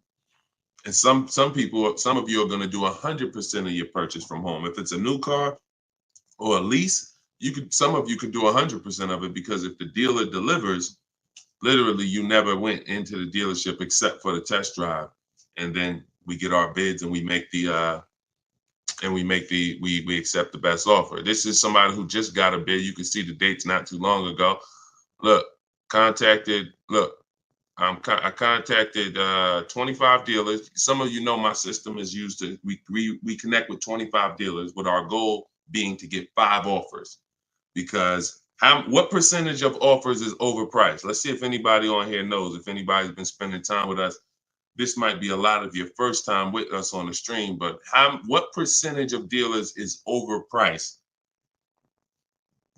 Let's see who knows. And this is why you must get at least 5 offers. At least 5 offers, because what percentage of dealers are overpriced, everybody? Let's see. All right, we may got a lot of new people on here. Maybe nobody knows. No, not 100%, Twan. Not 100%. Thank you, T. Delmar. 80%. Exactly. 80%. T. Delmar Instagram got it. 80% of dealers are overpriced. Now, this is not my opinion. I'm telling you guys. I've been working with people all around this country. I opened up my car buying school, Maps Academy, 2021. We have probably over 6,000 people now that have our book. So people report deals to me. I have hundreds of people who over the years report their deals to me. And that's what we see. We see 80% of the quotes we get are higher than the best quote. So when you get your 5 offers, one of them is going to blow the other ones away, but the other ones are going to be significantly higher. And when you look at somebody like this is Teddy. Teddy he said, I received 10 offers. He said, I only use the scripts provided. So in my book are the scripts he's talking about that you copy and paste. This dealer's initial quote came back at 937. Using the counter offer calculator, which you have in my book as well. Using the counter offer calculator, I countered at, I closed on this, wait, hold on, I can't even read. I closed on this 2024 BMW i4. MSRP is $73,855. $73,000. Pay attention to this, y'all. I counted at 829. He came back with 856. My highest offer during this process from a different dealer was 1123. My local dealer, it's a lot happening here in this post if y'all pay attention and dissect it. My local dealer came in at 986 and even told me in an email that he didn't think I'd find a better deal out there. I didn't speak to one salesman on the phone until after the credit was ran and the deal was secured. I even got them to cover my last 2 lease payments. This is how you get, see, if I was to ask Teddy right now, Teddy, bet me $1,000 that there's not a better deal out there. He'd most likely take the bet because he connected with 25 dealers. He got 10 offers. He used it. You can never accept a deal without countering, because we don't know what the bottom is until they say no to the counter, or until they say, no, I can't do that, but I could do this. Now we know they're at the bottom. So all of this stuff can't happen. You're not going to have price assurance, which means you guarantee you paid the lowest price, and you're not going to be able to get these numbers until you sit at home and start getting the offers at home. It is impossible to get these types of numbers, this type of confidence, this type of assurance walking into one dealer. Even if you got a good price, there's no way you even know it's a good price until you have enough offers to know this one right here is the best offer. He might have thought his local dealer was making him the best offer at 890. What he says, local dealer came back 986, because remember he has other offers that are 1100. But if he accepts that offer, he's never pulling away in this BMW for $856 a month, a $73,000 vehicle. Now, again, I'm gonna ask y'all before we pull up the next question, and we are live right now. It's Thursday, it's May 9th, and this is our 12 p.m. show. Once again, I'm gonna ask y'all a question. When you look at what he's paying, some of you have seen every $5,000 on the price of a car is how much a month?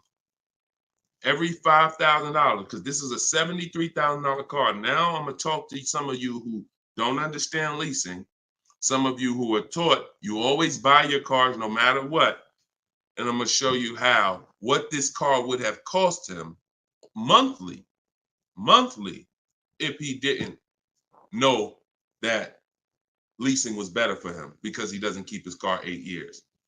Thank you, Gerard Young. Every $5,000, Gerard just answered. Emo also answered it on YouTube. The question was, every $5,000 on the price of a car is how much per month? Approximately $100 a month. So when you look at a $20,000 car, automatically you should think $400 a month. You're looking at a $40,000 car, that's $800 a month. You're looking at a $50,000 car, that's $1,000 a month. 5 years on a 5-year loan. You're looking at a $70,000 car, y'all. That's $1,400 a month. $1,400 a month. His car is $73,000.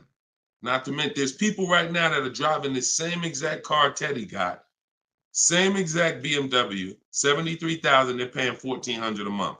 He's paying $856. Are y'all getting this? Are y'all getting this? So my book is in my TikTok bio. Click the link there. You can get it for 75% off. You won't pay the normal $97. Go ahead, Dolan, shoot the next question up. Instagram, you guys can go to my Instagram bio and get your copy for 75% off. And it is a step-by-step formula for how to get these deals. That's everything I talk about on these shows. Go ahead, Dolan. Shoot the next one up. Leo, I've been selling cars for 20 years. This young man is speaking the truth. Man, I appreciate it. See, and this is what the 20% of dealers do. The 20% of dealers have no problem, admitting the systems that we teach are better. Because we're not trained as car salespeople. Sometimes you think car salespeople are really trained. The only thing we're really trained on is negotiating and how to get you to say yes. We're not trained in finance, not trained to teach you about leasing. We're not trained to teach you about negative equity, depreciation, all this stuff that we should be trained on because you're buying a depreciating asset. We should be telling you, listen, based on our financial training, if you're not keeping your car 8 years, your best option is going to be to lease. Because when you buy your car is going to go down in value so much over the 5 to 8 years you have it. If you turn around and replace it, you're going to lose all that money. Your car is going down in value way too much over 5 to 8 years for you to turn around and replace the car right after that. You need to keep it after that. That's when you keep it. 8 years of that's when you keep it, because now you're like, man, I put all this money in this car. Yes, it may not be worth what I bought it for, which was $40,000 8 years ago. It might only be worth $10,000 today, but I'm gonna keep it now because 3 years from now, it's gonna still be worth probably $8,000. It might be worth 10 today, but because it's 8 years old, in 2 more years, it'll be worth $8,000. I'm not losing that much money anymore. You are not winning with buying cars until the car is not depreciating that much anymore and you still own it. Okay? If y'all clear with me on that, just tap the screen. Run the likes up on TikTok if y'all are getting what I'm telling you. If you're getting what I'm telling you, hit the like button. If you're on Instagram, if you're on YouTube, if you're on Facebook, hit the like button if you're clear on what I'm telling y'all. All right, let's move on to the next question, Dolan. Okay, I like to make sure you guys are actually following the conversation. So you have to actually respond and let me know you're following it when I ask you a question. All right, this one's Glenn over on YouTube. If your car lease is up in 6 months, how do you go about trying to sell your lease? Well, the first thing you're going to do, first of all, this is a great question. Glenn said, how do you sell your lease? Now, step 2 in my process is called the equity assessment. My book is called Cars from Home, 7 Steps to Saving Time, Money, and Avoiding Dealerships. Step 1 is the leasing versus buying question. Step 2 is the equity assessment, which means if you have a car you're replacing, we got to get the most money for it. And that's never going to be with a trade. So we have to see, is there any equity in our lease? Now, we are not assuming this. We are going to do this process and see, because some leases have no equity. Some leases have a good amount of equity. Like, hold on, I just had somebody write me talking about equity they got in their lease. Hold on. Didn't talk to, I think it was this person. Oh, but I cut off their post. Somebody said they just got $4,000 and I always like to say this. I always like to show this stuff so people understand. You know, we operate with documentation. So when you are getting how you determine if you have equity is with cash offers, not with algorithms. Kelly's bluebook.com. Blue Book says my car is worth this. That means I have equity. No, Blue Book doesn't buy cars. So what you want to do is you want to determine if you have equity by calling your bank. You're going to get your payoff, which is how much you owe. And then you are going to go on the websites that I'm laying out for you. It takes you 20 minutes. If you can't take 20 minutes to go on a website to fight for your money, you don't deserve it. You're going to CarMax, you're going to Driveway, you're going to Carvana, you're going to Kelly's Blue Book Instant Cash Offer, where they connect you with a local dealer to get a cash offer. You're going to Car Guru, Sell My Car, and you're going to AutoNation, Sell My Car. And that's going to give you up to 6 offers. And if you have a lease, you need to ask your bank, do you have a third-party restriction? And if they say you have a third-party restriction, then if you have equity, you're going to be selling to a local dealer, not to one of the local online buyers. If you don't have a third-party restriction, we sell to the highest online buyer. If you do, we sell to the highest bidder among used car dealers. So it's just simple. There's different processes. I don't teach one size fits all car buying. So some of you who have a lease with a third-party restriction, you're going to use one strategy. Those of you who don't have a third-party restriction, you're going to use a different strategy. Those of you who don't have any money you owe on your car is paid off. You don't need to call your bank. You just need to go on those websites and get the offers. So, and when you're on there, if you have a lease, there's going to be a part where it says, is your car owned, financed, or leased? You want to put owned. It's very important. Don't put lease because it triggers something in their websites. So that's step 2. I go over this thoroughly in my book. This is called the equity assessment. You can't, listen, you need to get bids. Bids. That is my favorite word, that multiple offers. The reason why you are not saving the money that you could be saving is because you're not getting bids. The reason why you don't have the confidence when you leave a dealership that you got the best price is because you're not getting bids. It's very simple. Start getting bids and you're going to save more money and make more money selling your cars. And you'll see why we don't trade in cars. That's the equity assessment. Okay. Step 2 in my book. Go ahead, Dolan. Shoot the next one up. All right. Yep. Wanda said my last lease had 5,000 in equity on TikTok. Amen. I sold the lease a couple years ago when prices were super high. I made $10,200. My mother did. I made $9,000 on my Jeep Grand Cherokee. That was in 2021, I believe, 2021. Yep. It was ridiculous money. So the 9, 10 grand, 12 grand lease, those are not really there anymore. But we still see people that are making 2 and 3 and 5,000 for sure. Rudy on Facebook, how are you? Good afternoon, Deshone. I'm new to the live stream. Welcome. Who's new to the stream? If this is your first time here, type 1. Type the number 1 if this is your first time here. I'm looking for a 2020 SUV, Mercedes GLB 250, 4MATIC, less than 20,000 miles. Drives over 120. I see you, Yvette. Drives over 120 miles daily. We have been looking in different car websites. Still haven't found one that matches our max of 30K.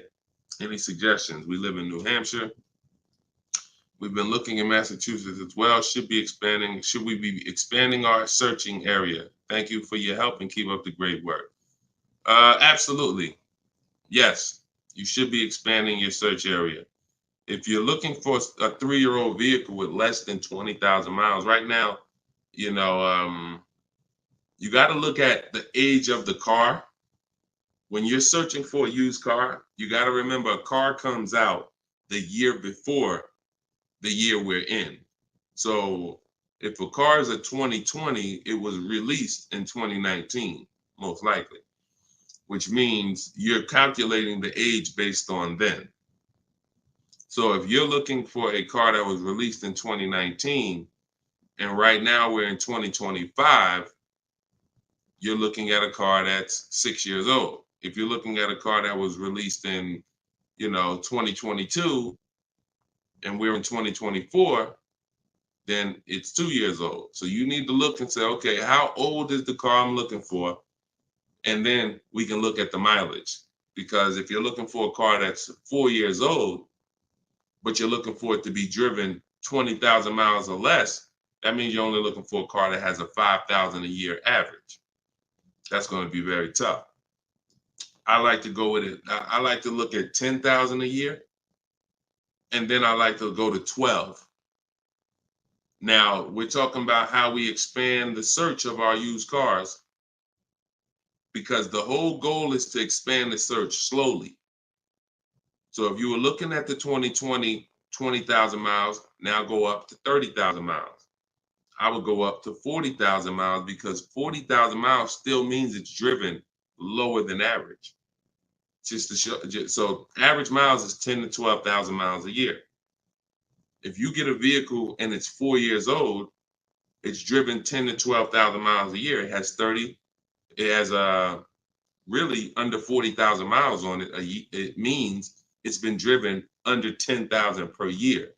So you're really looking for the mileage. It's the mileage that I think is really going to limit you. Now you could expand your search wide, like you said. There's many ways to expand it. You could go 100 miles out. You could go 200 miles out. You can go 500 miles out. So but you could also expand the search by lowering the mileage threshold and saying, all right, I'm looking for something that has, under 40,000. If it has 36,000, 38,000, 30, I'm good with looking at those. And I think that's going to give you a lot more options, considering how old the car is and how many miles you're looking for it to have. That's way, way, way, way, way below average driven miles. Way, way, way below. And when you have just, you're looking for a car that's only been driven 5,000 miles per year, you're going to have a harder time doing that than looking for a car that's been driven 10. So once we do that, we're still narrowing it down in other ways. Carfax title history, service records, accident history, verifying there's no fake fees. So we have other narrowing down processes. Then we get the new window sticker to make sure, because you can't know you paid a great price without knowing what the original price was. Who's bought a used car in their life? Type the letter U. Type the letter U, and I'm gonna before Dolan pulls up the next question, I want to make a point here to how just not having strategy, you guys are missing the things that you should be using to determine if you're getting deals. Yvette, I see you. Okay. Richard on Instagram, I see you. Leslie on TikTok, I see you. Alex, I see you. Derek, I see you. Harold, I see you. Kathy, I see you. Okay, so let me show you something. When I was buying my Infinity truck, all of the trucks we were looking at were white. All of them were priced between 30 and 32,000 as a used vehicle. 30 and 32,000.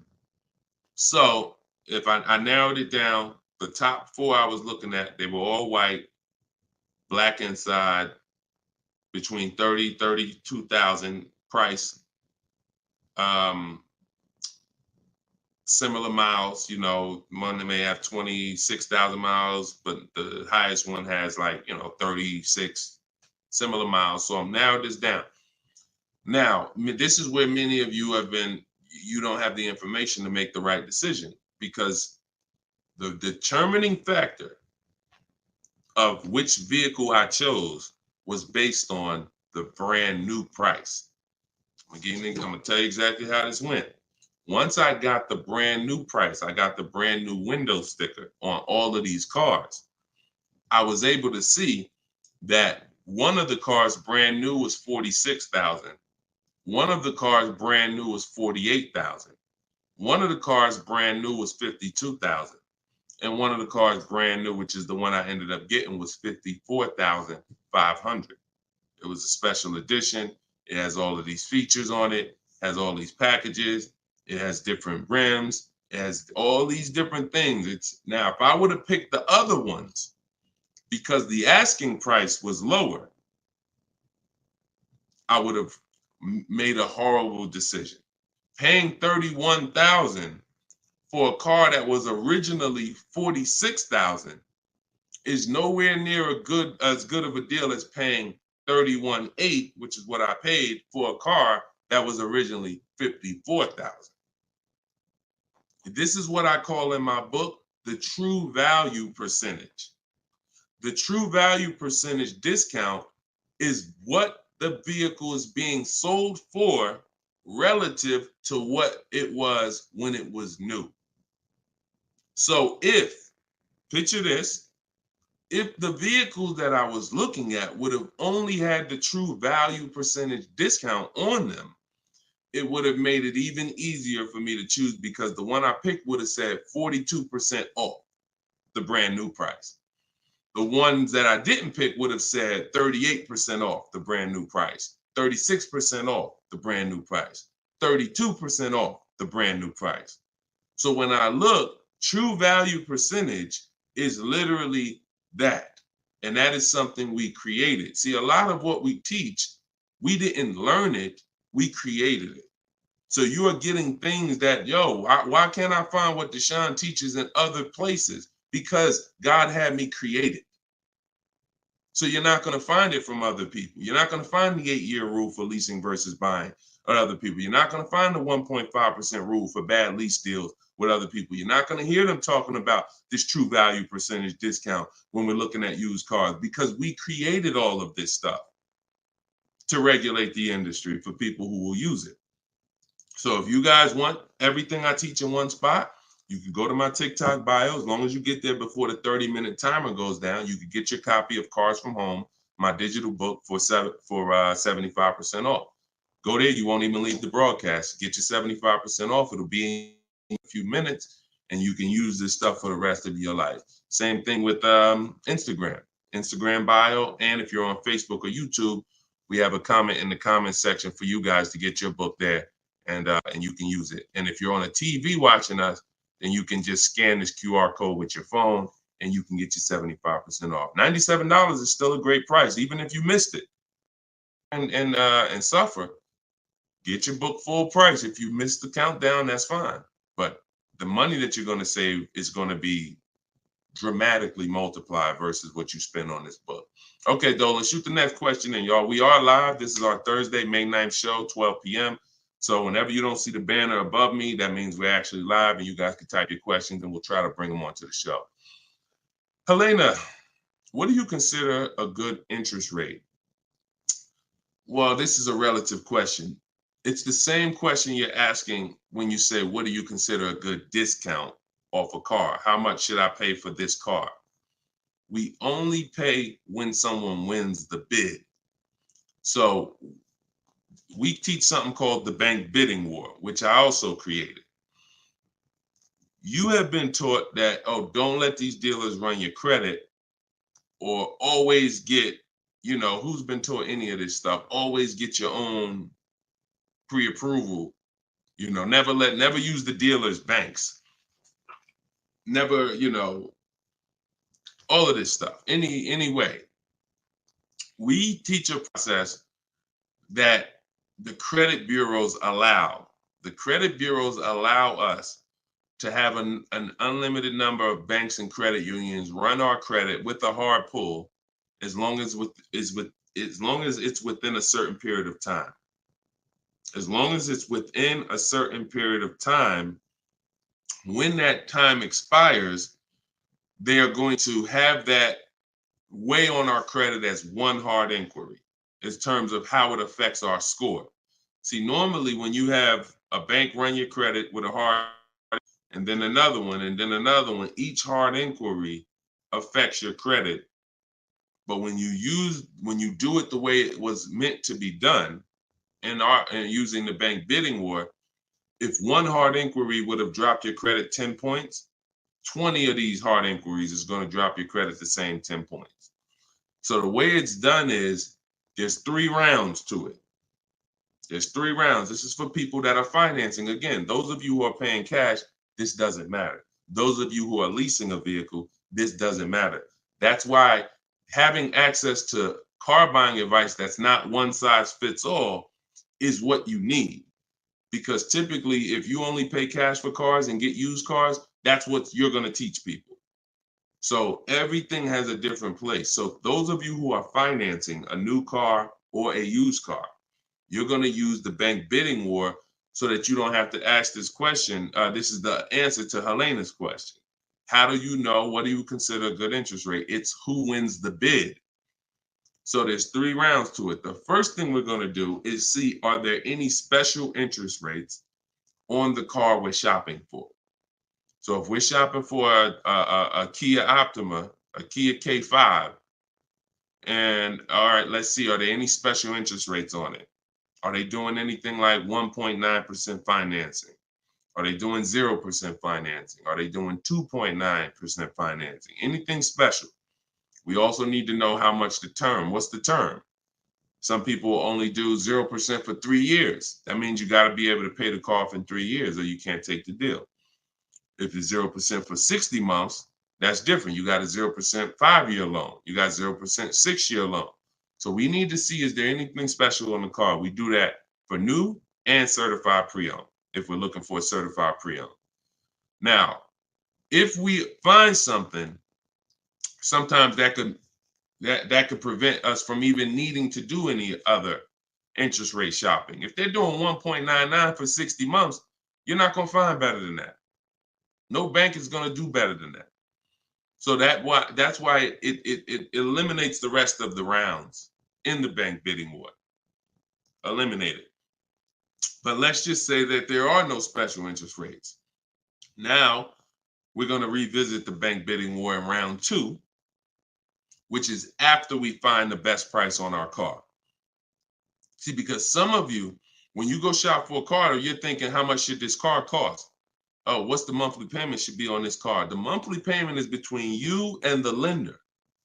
It's not between you and the person you're buying the car from.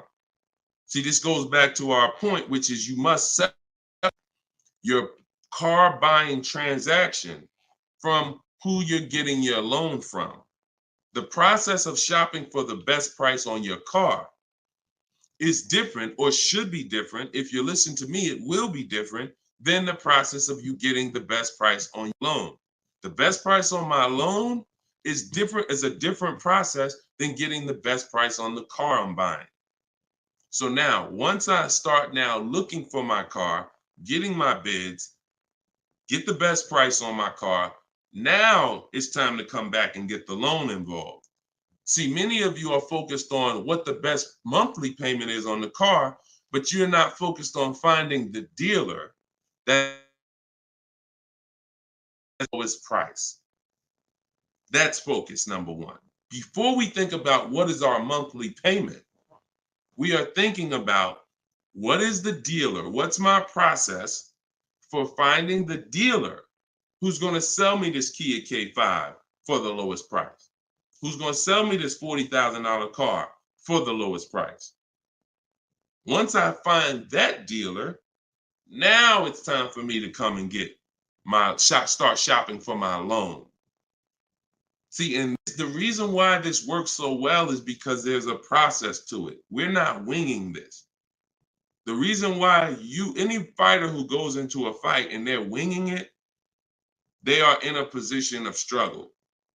We don't wing it. That's why when you see my 7-step process in my book, it's 7 steps.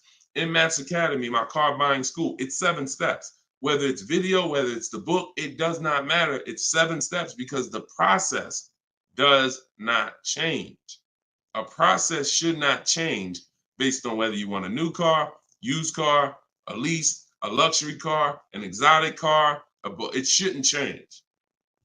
So once you find the best price on the item, now you're coming home and you are going to now contact online banks, your bank, your credit union, and you're going to get all their offers. This is round 2 of the bank bidding war. Round 1 is any special interest rates on the car. No? All right. Then we go find the best offer on our car. Now we're going to start round 2, which is our bank, our credit union, online lenders, all submitting bids for our rate. Round 3, once that's done, round 3 is we call the dealer who we have the car on hold with, and we tell them the best rate we got, and we give them a chance to see if they can beat it.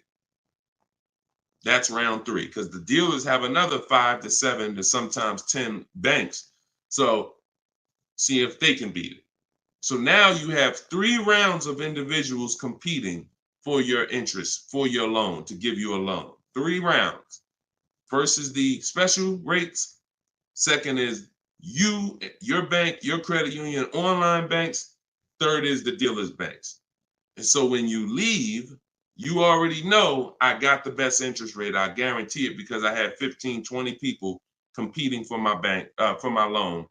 And that if you do that correctly, you are going to see that it weighs on your credit at the end as the same as one hard inquiry. That is what the bank bidding war. When you get my book, I email you a copy of the bank bidding war with it because I haven't merged the bank bidding war into my book yet. That's an update. Yes, that's an update. So all of you who had the book prior, when I update the book, you get the new book. You get the new book. That's another reason why having a digital book is the best way to do this. Because when things change in this game, when websites change, people go out of business, I update the book so that things can stay fresh. That's a beautiful thing about having a digital book. So the banner is on the screen. You guys can go to deshonesbook.com on Facebook or YouTube. You can scan the QR code with your phone because everyone can get your copy for 75% off. You won't pay the normal $97 as long as you get to either my TikTok bio or my Instagram bio before the 30 minutes is up.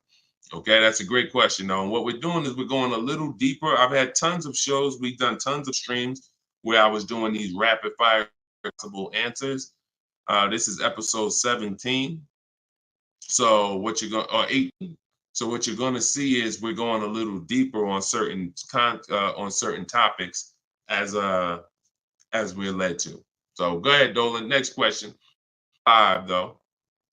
No, I'm not streaming on Twitch, Matt.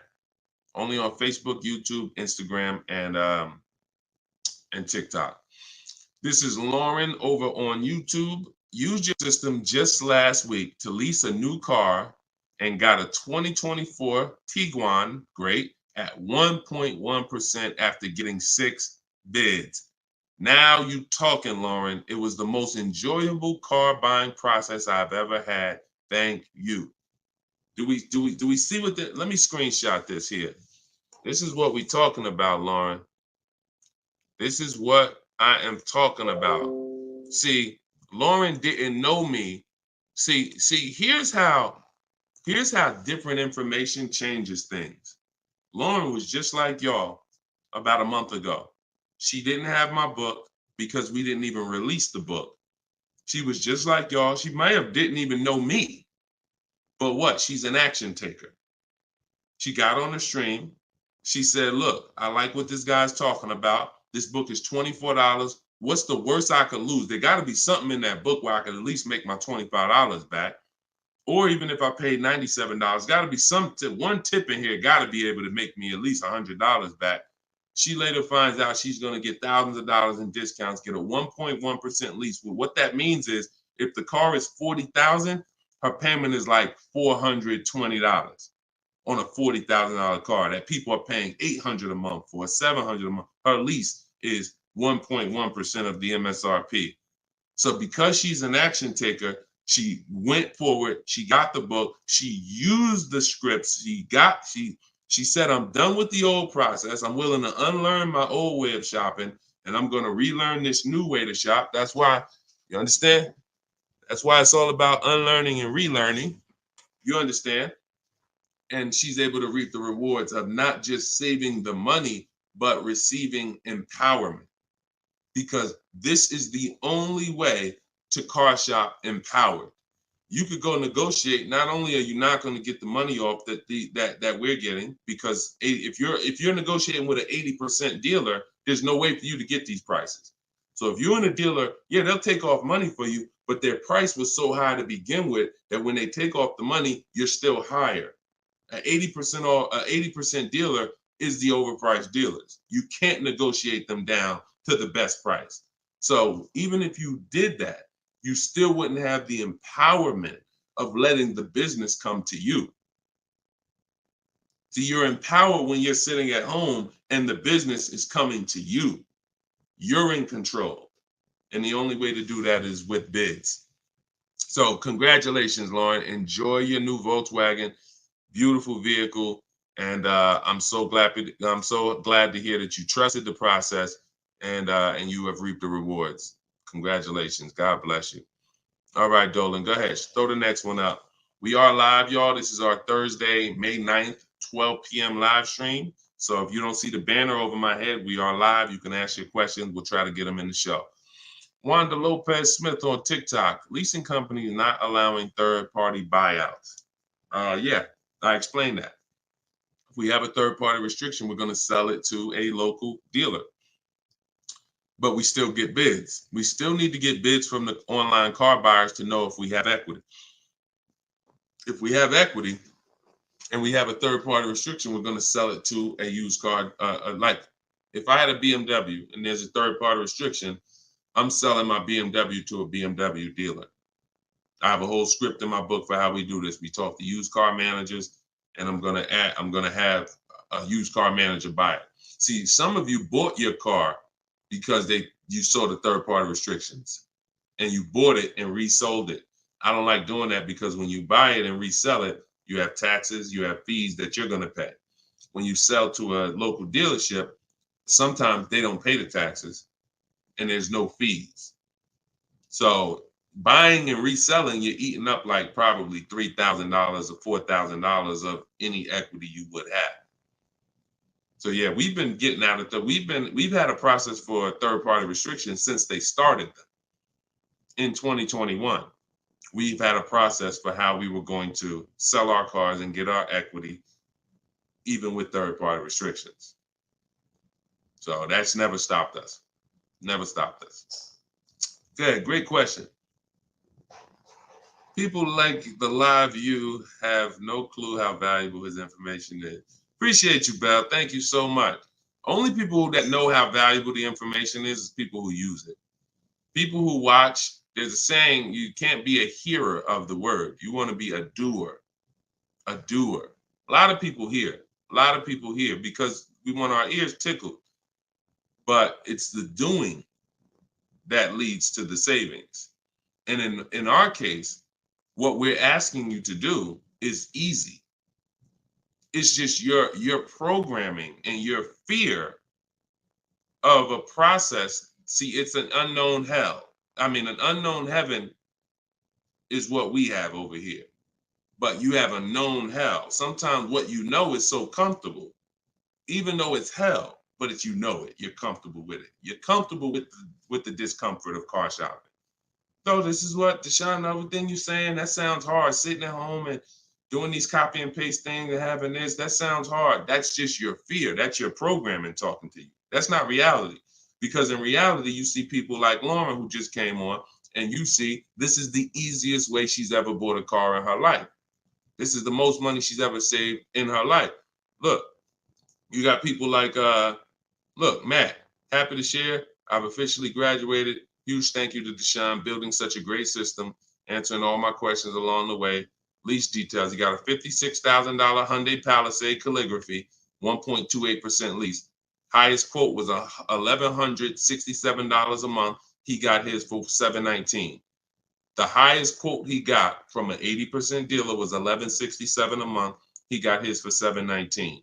Sitting at home, getting bids. So for those of you who want to know, like, I do have a car buying school. It's called Maps Academy. You want to know more about it? We have a comment in there. You can attend my free masterclass. I don't let anybody in my school who has not gone to my masterclass. Everything you're doing raw and buying, selling, and leasing cars. So there's a comment in there for the comment section, and we have a link in my bio for you as well, who if you think, you know what, I want to see about his online buying school. I don't care, because the system that Matt says, Deshone, thank you, Deshone, for building such a great system. The system is the same. So, but you have to be an action taker. And because the system is simple, and it's in video form, and it's in book form, and it's in my free live video, my free streams, you just get it where you could get it. But there's no excuse for sitting at home car shopping the old way anymore when this information is available and it exists and it's 3 years old. This isn't new. We have hundreds of people. You're not oh, let me take a chance and see if this will work. That ship has sailed long time ago. Long time ago, that ship has sailed. But the action takers are going to win, not just the hearers. People listen, oh yeah, this sounds good. Of course it sounds good. But you won't reap the results until you become an action taker on the information. Okay, so those of you who want the book, it's in my TikTok bio, it's in my Instagram bio. You'll have access to these strategies for the rest of your life. All right, Dolan, shoot the next question up. We got some great questions coming in today. This is our Thursday, May 9th live show. So we are live right now. It's our 12 p.m. stream. Melanie from TikTok, what do you recommend for a young adult that is first-time car buyer that has no credit? I would recommend you save up. You get something that we call a smart car. That's not one of those little cars that you heard. It stands for saving money at the right time. I got a car that's my point A to point B car because I work from home. I got a car. It was literally $4,000. I got it from a grandfather over in South Orange. He was 98 years old, and he still drove until he couldn't drive anymore. Car had 72,000 miles on it, and I got it for $3,750. Literally, it was I got it a year ago, so that was it was an 08 Pontiac G6, 70,000 miles. And that's something that I drive from point A to point B whenever I want to do my run. Because again, I work from home. Most times we take the truck, but if my wife's out, I'll take the car. But I didn't need to spend $10,000, $15,000, $20,000 on a car that I'm driving twice a week. So what I would tell you for you is if you need transportation, you want to get it reliably, save up some money, get yourself a private party sell on Facebook, pick it up for a couple grand, but you have to be diligent. You want to find it from an owner. You want to find it from an owner who's not driving too much, who maybe they got a second or third car in the family, and that you don't want to deal with these dealers on Facebook Marketplace perpetrating as owners. The owners know the history of the car. They've had it for the last 8-10 years. You want somebody that can tell you, yeah, my little son, this is where Jeremy took the car one day. He was driving to the grocery store. He backed into a car over there right here. You want a person who knows that. Not a dealer who just picked up the car and now they're trying to sell it to you for $2, $3, $4 grand. So that's what I would be doing. I would be getting me a very reliable, inexpensive car that I can actually get to work with, make more money. And then once I make money, I will be choosing whether I'm buying or leasing based on if I'm going to keep the car for 8 more years. Whenever you get into spending real money on cars, over 12, 15 grand, this is when you start wanting to ask yourself, am I going to keep this car 8 years or not? Because once you get these cars and build up your credit, Melanie, another thing you should be doing is getting a credit card, not using it, pay it off every month, spend $20 on it, pay it off so you can get your credit up to a 700 score. You could be at a 700 score lightning fast before the next 12 months. So now what you want is you want a car to drive, get you to where you're going, but then you want to be building your credit now. So now when you're like, okay, I got a job, I'm making money, I want to get me a different car. Am I going to buy it or lease it? And if you're not keeping it 8 years, you want to go for the lease so that you could drive a brand new car for pennies on the dollar, as long as you keep following what we're teaching and getting great lease deals. But if you're keeping the car for 8 or more years, then you would go and you would buy a car, not lease it. But in order to do that, you want to set yourself up and get yourself up to a 700 credit score. So you should follow somebody like Shonda Martin. She's on all the platforms. Shonda Martin, this young lady is a guru when it comes to credit. She does a lot of live streams, a lot of Q&As, just like me. But yeah, you got a great path. But don't go out there and do what a lot of people do and finance a car, no credit, your first car, you're gonna go buy it. Now you're getting a $20,000 car, you're gonna probably pay, $500 a month for it. And now that car is gonna be a long-term thing because it's just too expensive.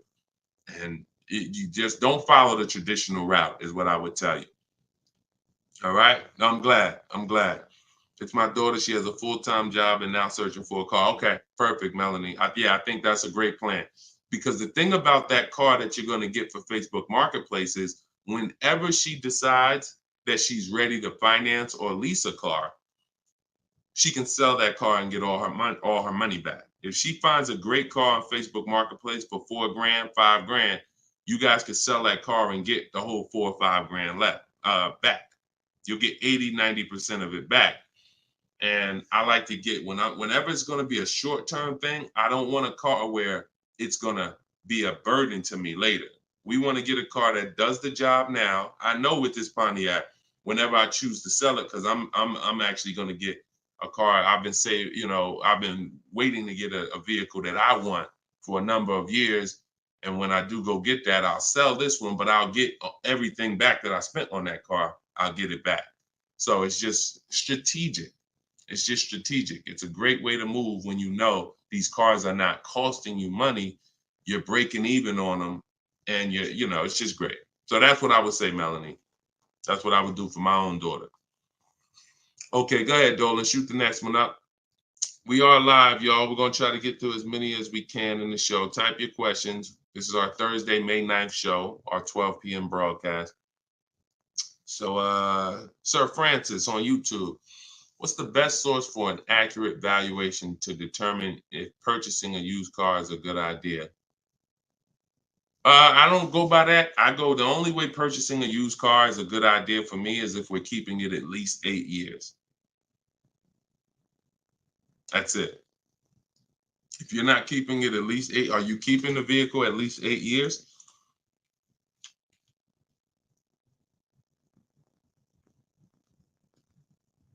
Let's see if we give him some time to answer. Are you keeping the vehicle for at least 8 years, Sir Francis? See, if we're not keeping the vehicle at least 8 years, there's no point in buying it, because the money that you would spend to lease, you can't put a price tag. You can't compare it. The reason I have to show y'all these lease deals is to see you cannot compare great lease deals to purchase deals. You can't. Look at this. Look at Jared. Jared followed the leasing like a boss system. The leasing process went quick and exactly like you said it would. Sent the emails. We had multiple offers to work with. Trusted the process. Used the scripts. Got the lowest offer from $565 a month down to $520 with a counter offer. Look. That's probably a $40,000 vehicle. I don't have it up in front of me because I cut the rest of his post off. But look, 1.28, $56,000 vehicle. Even if you were buying a used version of this. So let's just I want to show you this. Let's just say instead of leasing like Matt did here, he got a $56,000 vehicle for $719 a month. We already know with $1,000 every, with $100 a month on every $5,000, this $56,000 vehicle is about $1,100 a month. Every 5,000 bucks is a hundred bucks a month on a 5-year finance. So $56,000 vehicle, we're looking at literally $1,100 a month, $1,100 a month payment. Let's just say though he bought this car used. He didn't understand leasing. He found a used one. So instead of 56, let's say he gets one for, you know, let's call it instead of 56, he gets 26 grand off. Let's say he gets it for, hold on, let me do percentages. I don't know why I can't do math right now in my head. Let's say he gets it for 38. Let's use something that's really conservative and good. He gets it for 38. So a $56,000 Hyundai Palisade, he finds an incredible deal on a pre-owned one. He gets it for 38. Once his taxes go in, he's at 40. What's his monthly payment, y'all? If every $5,000 is $100 a month, what's his monthly payment for 40? See, it's all about no money down. If you notice, every time we're comparing numbers, we're not putting any money into the deals. See, when you're not putting any money into the deals, you can easily compare the deals. That's why all we do is shop with no money down, because it's easy to compare the deals. In my book is No Money Down Mastery. You're going to find every strategy I teach you doesn't involve money. It doesn't involve money, because when you want to put money down, that's different. But money down should be after you have assessed the deal already. So, those of you who want your copy of Cars from Home, 7 Steps to Saving Time, Money, and Avoiding Dealers, go to my TikTok bio now, get your copy for 75% off. Go to my Instagram bio, get your copy. But look at this. I'm asking y'all, what's his payment? Let's see if we got anybody that chimed in. If he didn't get this brand new one, if he didn't get this brand new Hyundai truck, he got a used one. So instead of 56,000, he got his for 38. Great price. He found one for 38,000, low miles. Now taxes are in, and he's financing 40,000. What's his monthly payment?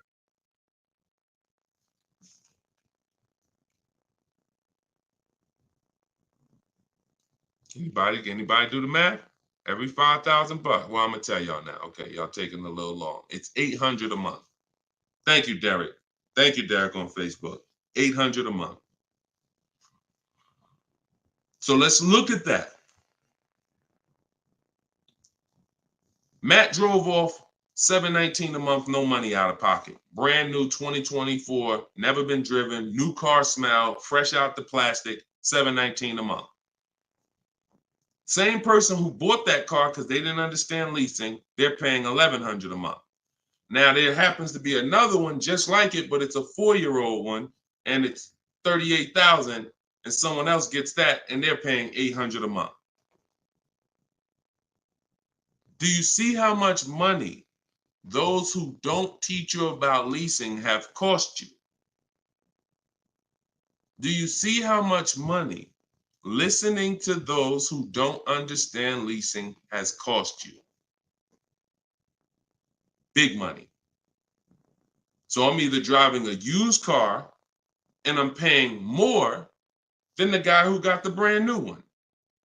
Or I'm driving a brand new one just like him and I'm paying $400, $500, $600 more than what he's paying because I bought the car.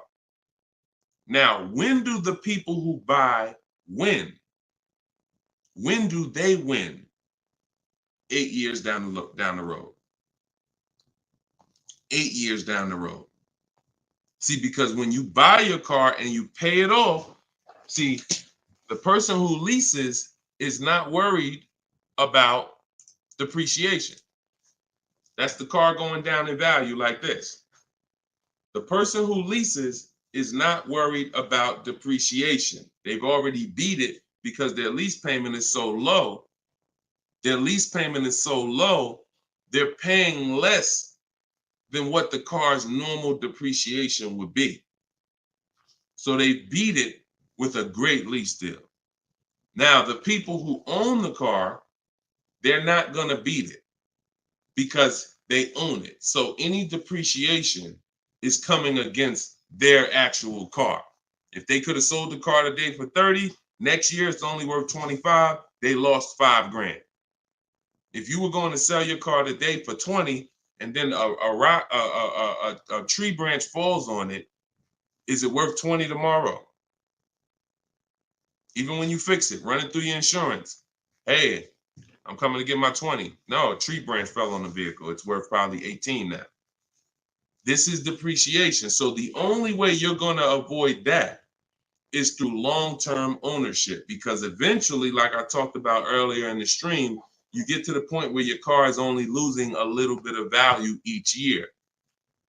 Only to this year it's worth 10, next year it's worth 95. In another year it's worth 9,000. That doesn't happen until you have kept the car 9, 10, 11 years. So if you're not keeping your cars that long, you're losing thousands of dollars not leasing, as I just illustrated with those 3 examples. Okay? So this doesn't change. I don't care whether it's Lamborghinis. I don't care whether it's Rolls Royces. The principles do not change. Derek on Facebook. If a manufacturer is offering a very low IR through their direct financing for well-qualified buyers, is there something I should look for on my credit report to know whether I should apply and let them run my credit versus using the pre-qualified offer I have from my credit union? Yeah, most people are going to qualify for the special rates. If you have fair credit, good credit, most people are going to qualify for the special rates because it's not super tier. Super tier is like A1 or A9 in the business world. That's super tier. Most of them are tier 1. So a tier 1 approval is really going to be if you have, 680 credit score and above. If you've had a car loan in the past that you've paid well, you should be able to qualify for those special interest rates. Those are not super hard to qualify for. And if it's something under 2.9, you're typically not going to see that coming from a credit union or a bank, not in this market. Not in this market. So yeah, it's a good question though. But that's round 1 in the bank bidding war. So it's important for you guys to know that whenever you see a special interest rate offer, in many cases, it's not hard to qualify for. You don't need perfect credit. 680, 700 and above, you should be fine. All right. So, all right. Let's go. John Tez on YouTube. I'm interested in getting a 23 Charger Scat Pack, trading a 2022 Camry. This is a disaster. This is a disaster. Dealer wants 56 for the car, but it's been on the lot for 220 days. What do you think I could get them to lower it to? Well, I'm going to just tell you honestly, why are you trading in a 2022 vehicle? First of all, if you paid cash for that car, you wouldn't be trading it in, because once you see what it's worth and what you're getting in 2 years, you've had the car for less than 2 years. See, there's something, here's what we're not getting. The reason why I hold this up is for y'all to see that you cannot trade in cars this fast and have it be and have it. And I want y'all to know we are 100% live right now. We are 100% live right now. You're not watching a replay. This is a live show. So we're going to dialogue on this for a quick second. You should not, if I show this so y'all can understand, the value of your car is dropping like this the first year, 2 years, 3 years. You think that you could buy a car here for $35,000, turn around, trade it a year later, and it's only worth now $27,000, and you're just going to flip and take that $7,000 loss in depreciation. You are going to absolutely lose your shirt. And the only way that you actually don't realize how much you're losing is because they hide it in your monthly payment, because you're a payment shopper. Just get me to this payment. I don't care about the numbers and all of that. I don't care about how much money I'm losing on each car. Just work my monthly payment to something that I could afford. And that is financial disaster. because there is no way, if you were coming and you were writing a check for this, if you came in and you bought that 2022 Camry and they said, okay, it's going to be 35 grand, you know, whatever, and you wrote a check for it, and then you came back a year later and you said, all right, well, what y'all going to give me for my 22 Camry? And they said, all right, well, we can only give you 25 for it. And you said, wait, I just paid 35 for it last year. You ain't giving me no 25 for it. You would never take that. But payment buyers take those deals all the time, because what they do is they give you the same 25, but when they finance it and stretch the loan out, they're like, see, and your new monthly payment is only $50 more than your old car. And you like, man, this sounds like a good deal. It's a horrible deal. It's not even a deal. It's a horrible offer, but you're not trained to see it. So whenever I see somebody who's switching from cars that are less than 2 years old to a brand new car, you're not talking about leasing it. So you're still in the mindset of, oh, I could buy cars, switch them, buy cars, switch them, buy cars, switch them. You absolutely are losing thousands of dollars on every single car you buy. So if I wanted to do what you were doing, replace my 2022 Camry with a Charger Scat Pack. And first, you're buying another pre-owned one too. You're buying another pre-owned one. So you're asking, all right, I want to replace this 2-year-old pre-owned car that I got, and then I want to buy another pre-owned car and replace that one. But you're not looking at the fact that the 1-year-old Scat Pack you're trying to find is so rare. When you find it, you're most likely going to overpay for it, because who has 1-year-old Scat Packs? Who has 1-year-old Dodge Charger Scat Packs? How would that vehicle even end up on a dealer's lot? You only get the cars on dealers' lots one of two ways. The dealer has to buy them from auction, or buy them from one of their customers, or at the end of a lease, the person returns the car. So people are not usually trading in a 1-year-old car. So if it has been on the dealer's lot, maybe it's because it's a leftover model. And if it's a leftover model, you don't have anything to compare it to see how much you should be saving. So what I would be doing is, before I buy a 1-year-old Scat Pack, I would see what's the market on a brand new one. This is so important. This is so important, because this is financial intelligence. Look at this. If I would have walked in, this is Sean. Sean got an F-150 Lightning $73,000 vehicle. He ended up saving $20,000 on the vehicle. Brand new one. Same thing with Kimberly. She got a Maserati. You can see here, what does it say? Total savings, $20,700. 2023 Maserati Greco. $86,000 vehicle. They took off $20,700. That's the new one.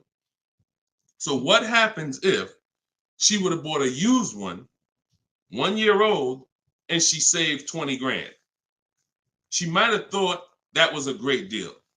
Man, I got a 1-year-old Maserati. They took off 20 grand for me. Not if she didn't know that on a brand new one, she could have got 20 grand off. So whenever you're buying a car that new, you need to know what the brand new market is to know, all right, if I can save 10 grand off a brand new one, then how much should I save off the 1-year-old? I should save a lot more than that.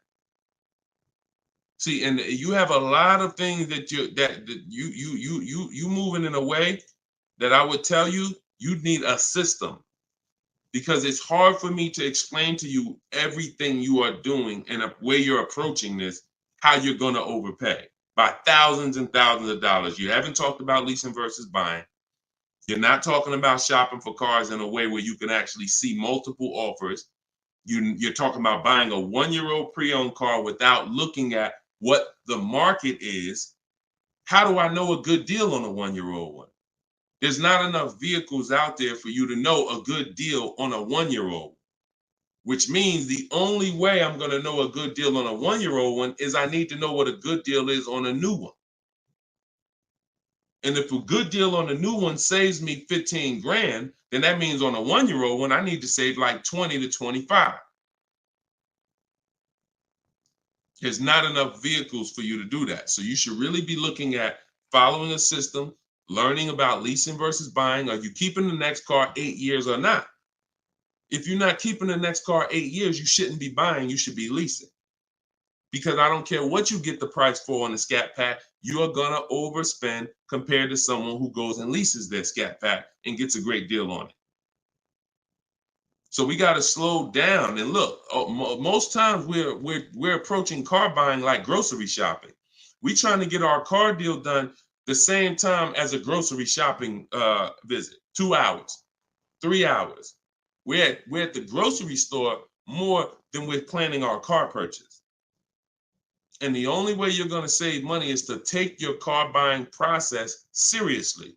If it's just like, nah, Deshone, it ain't that big of a deal, then go ahead and go give them 15, 20 grand.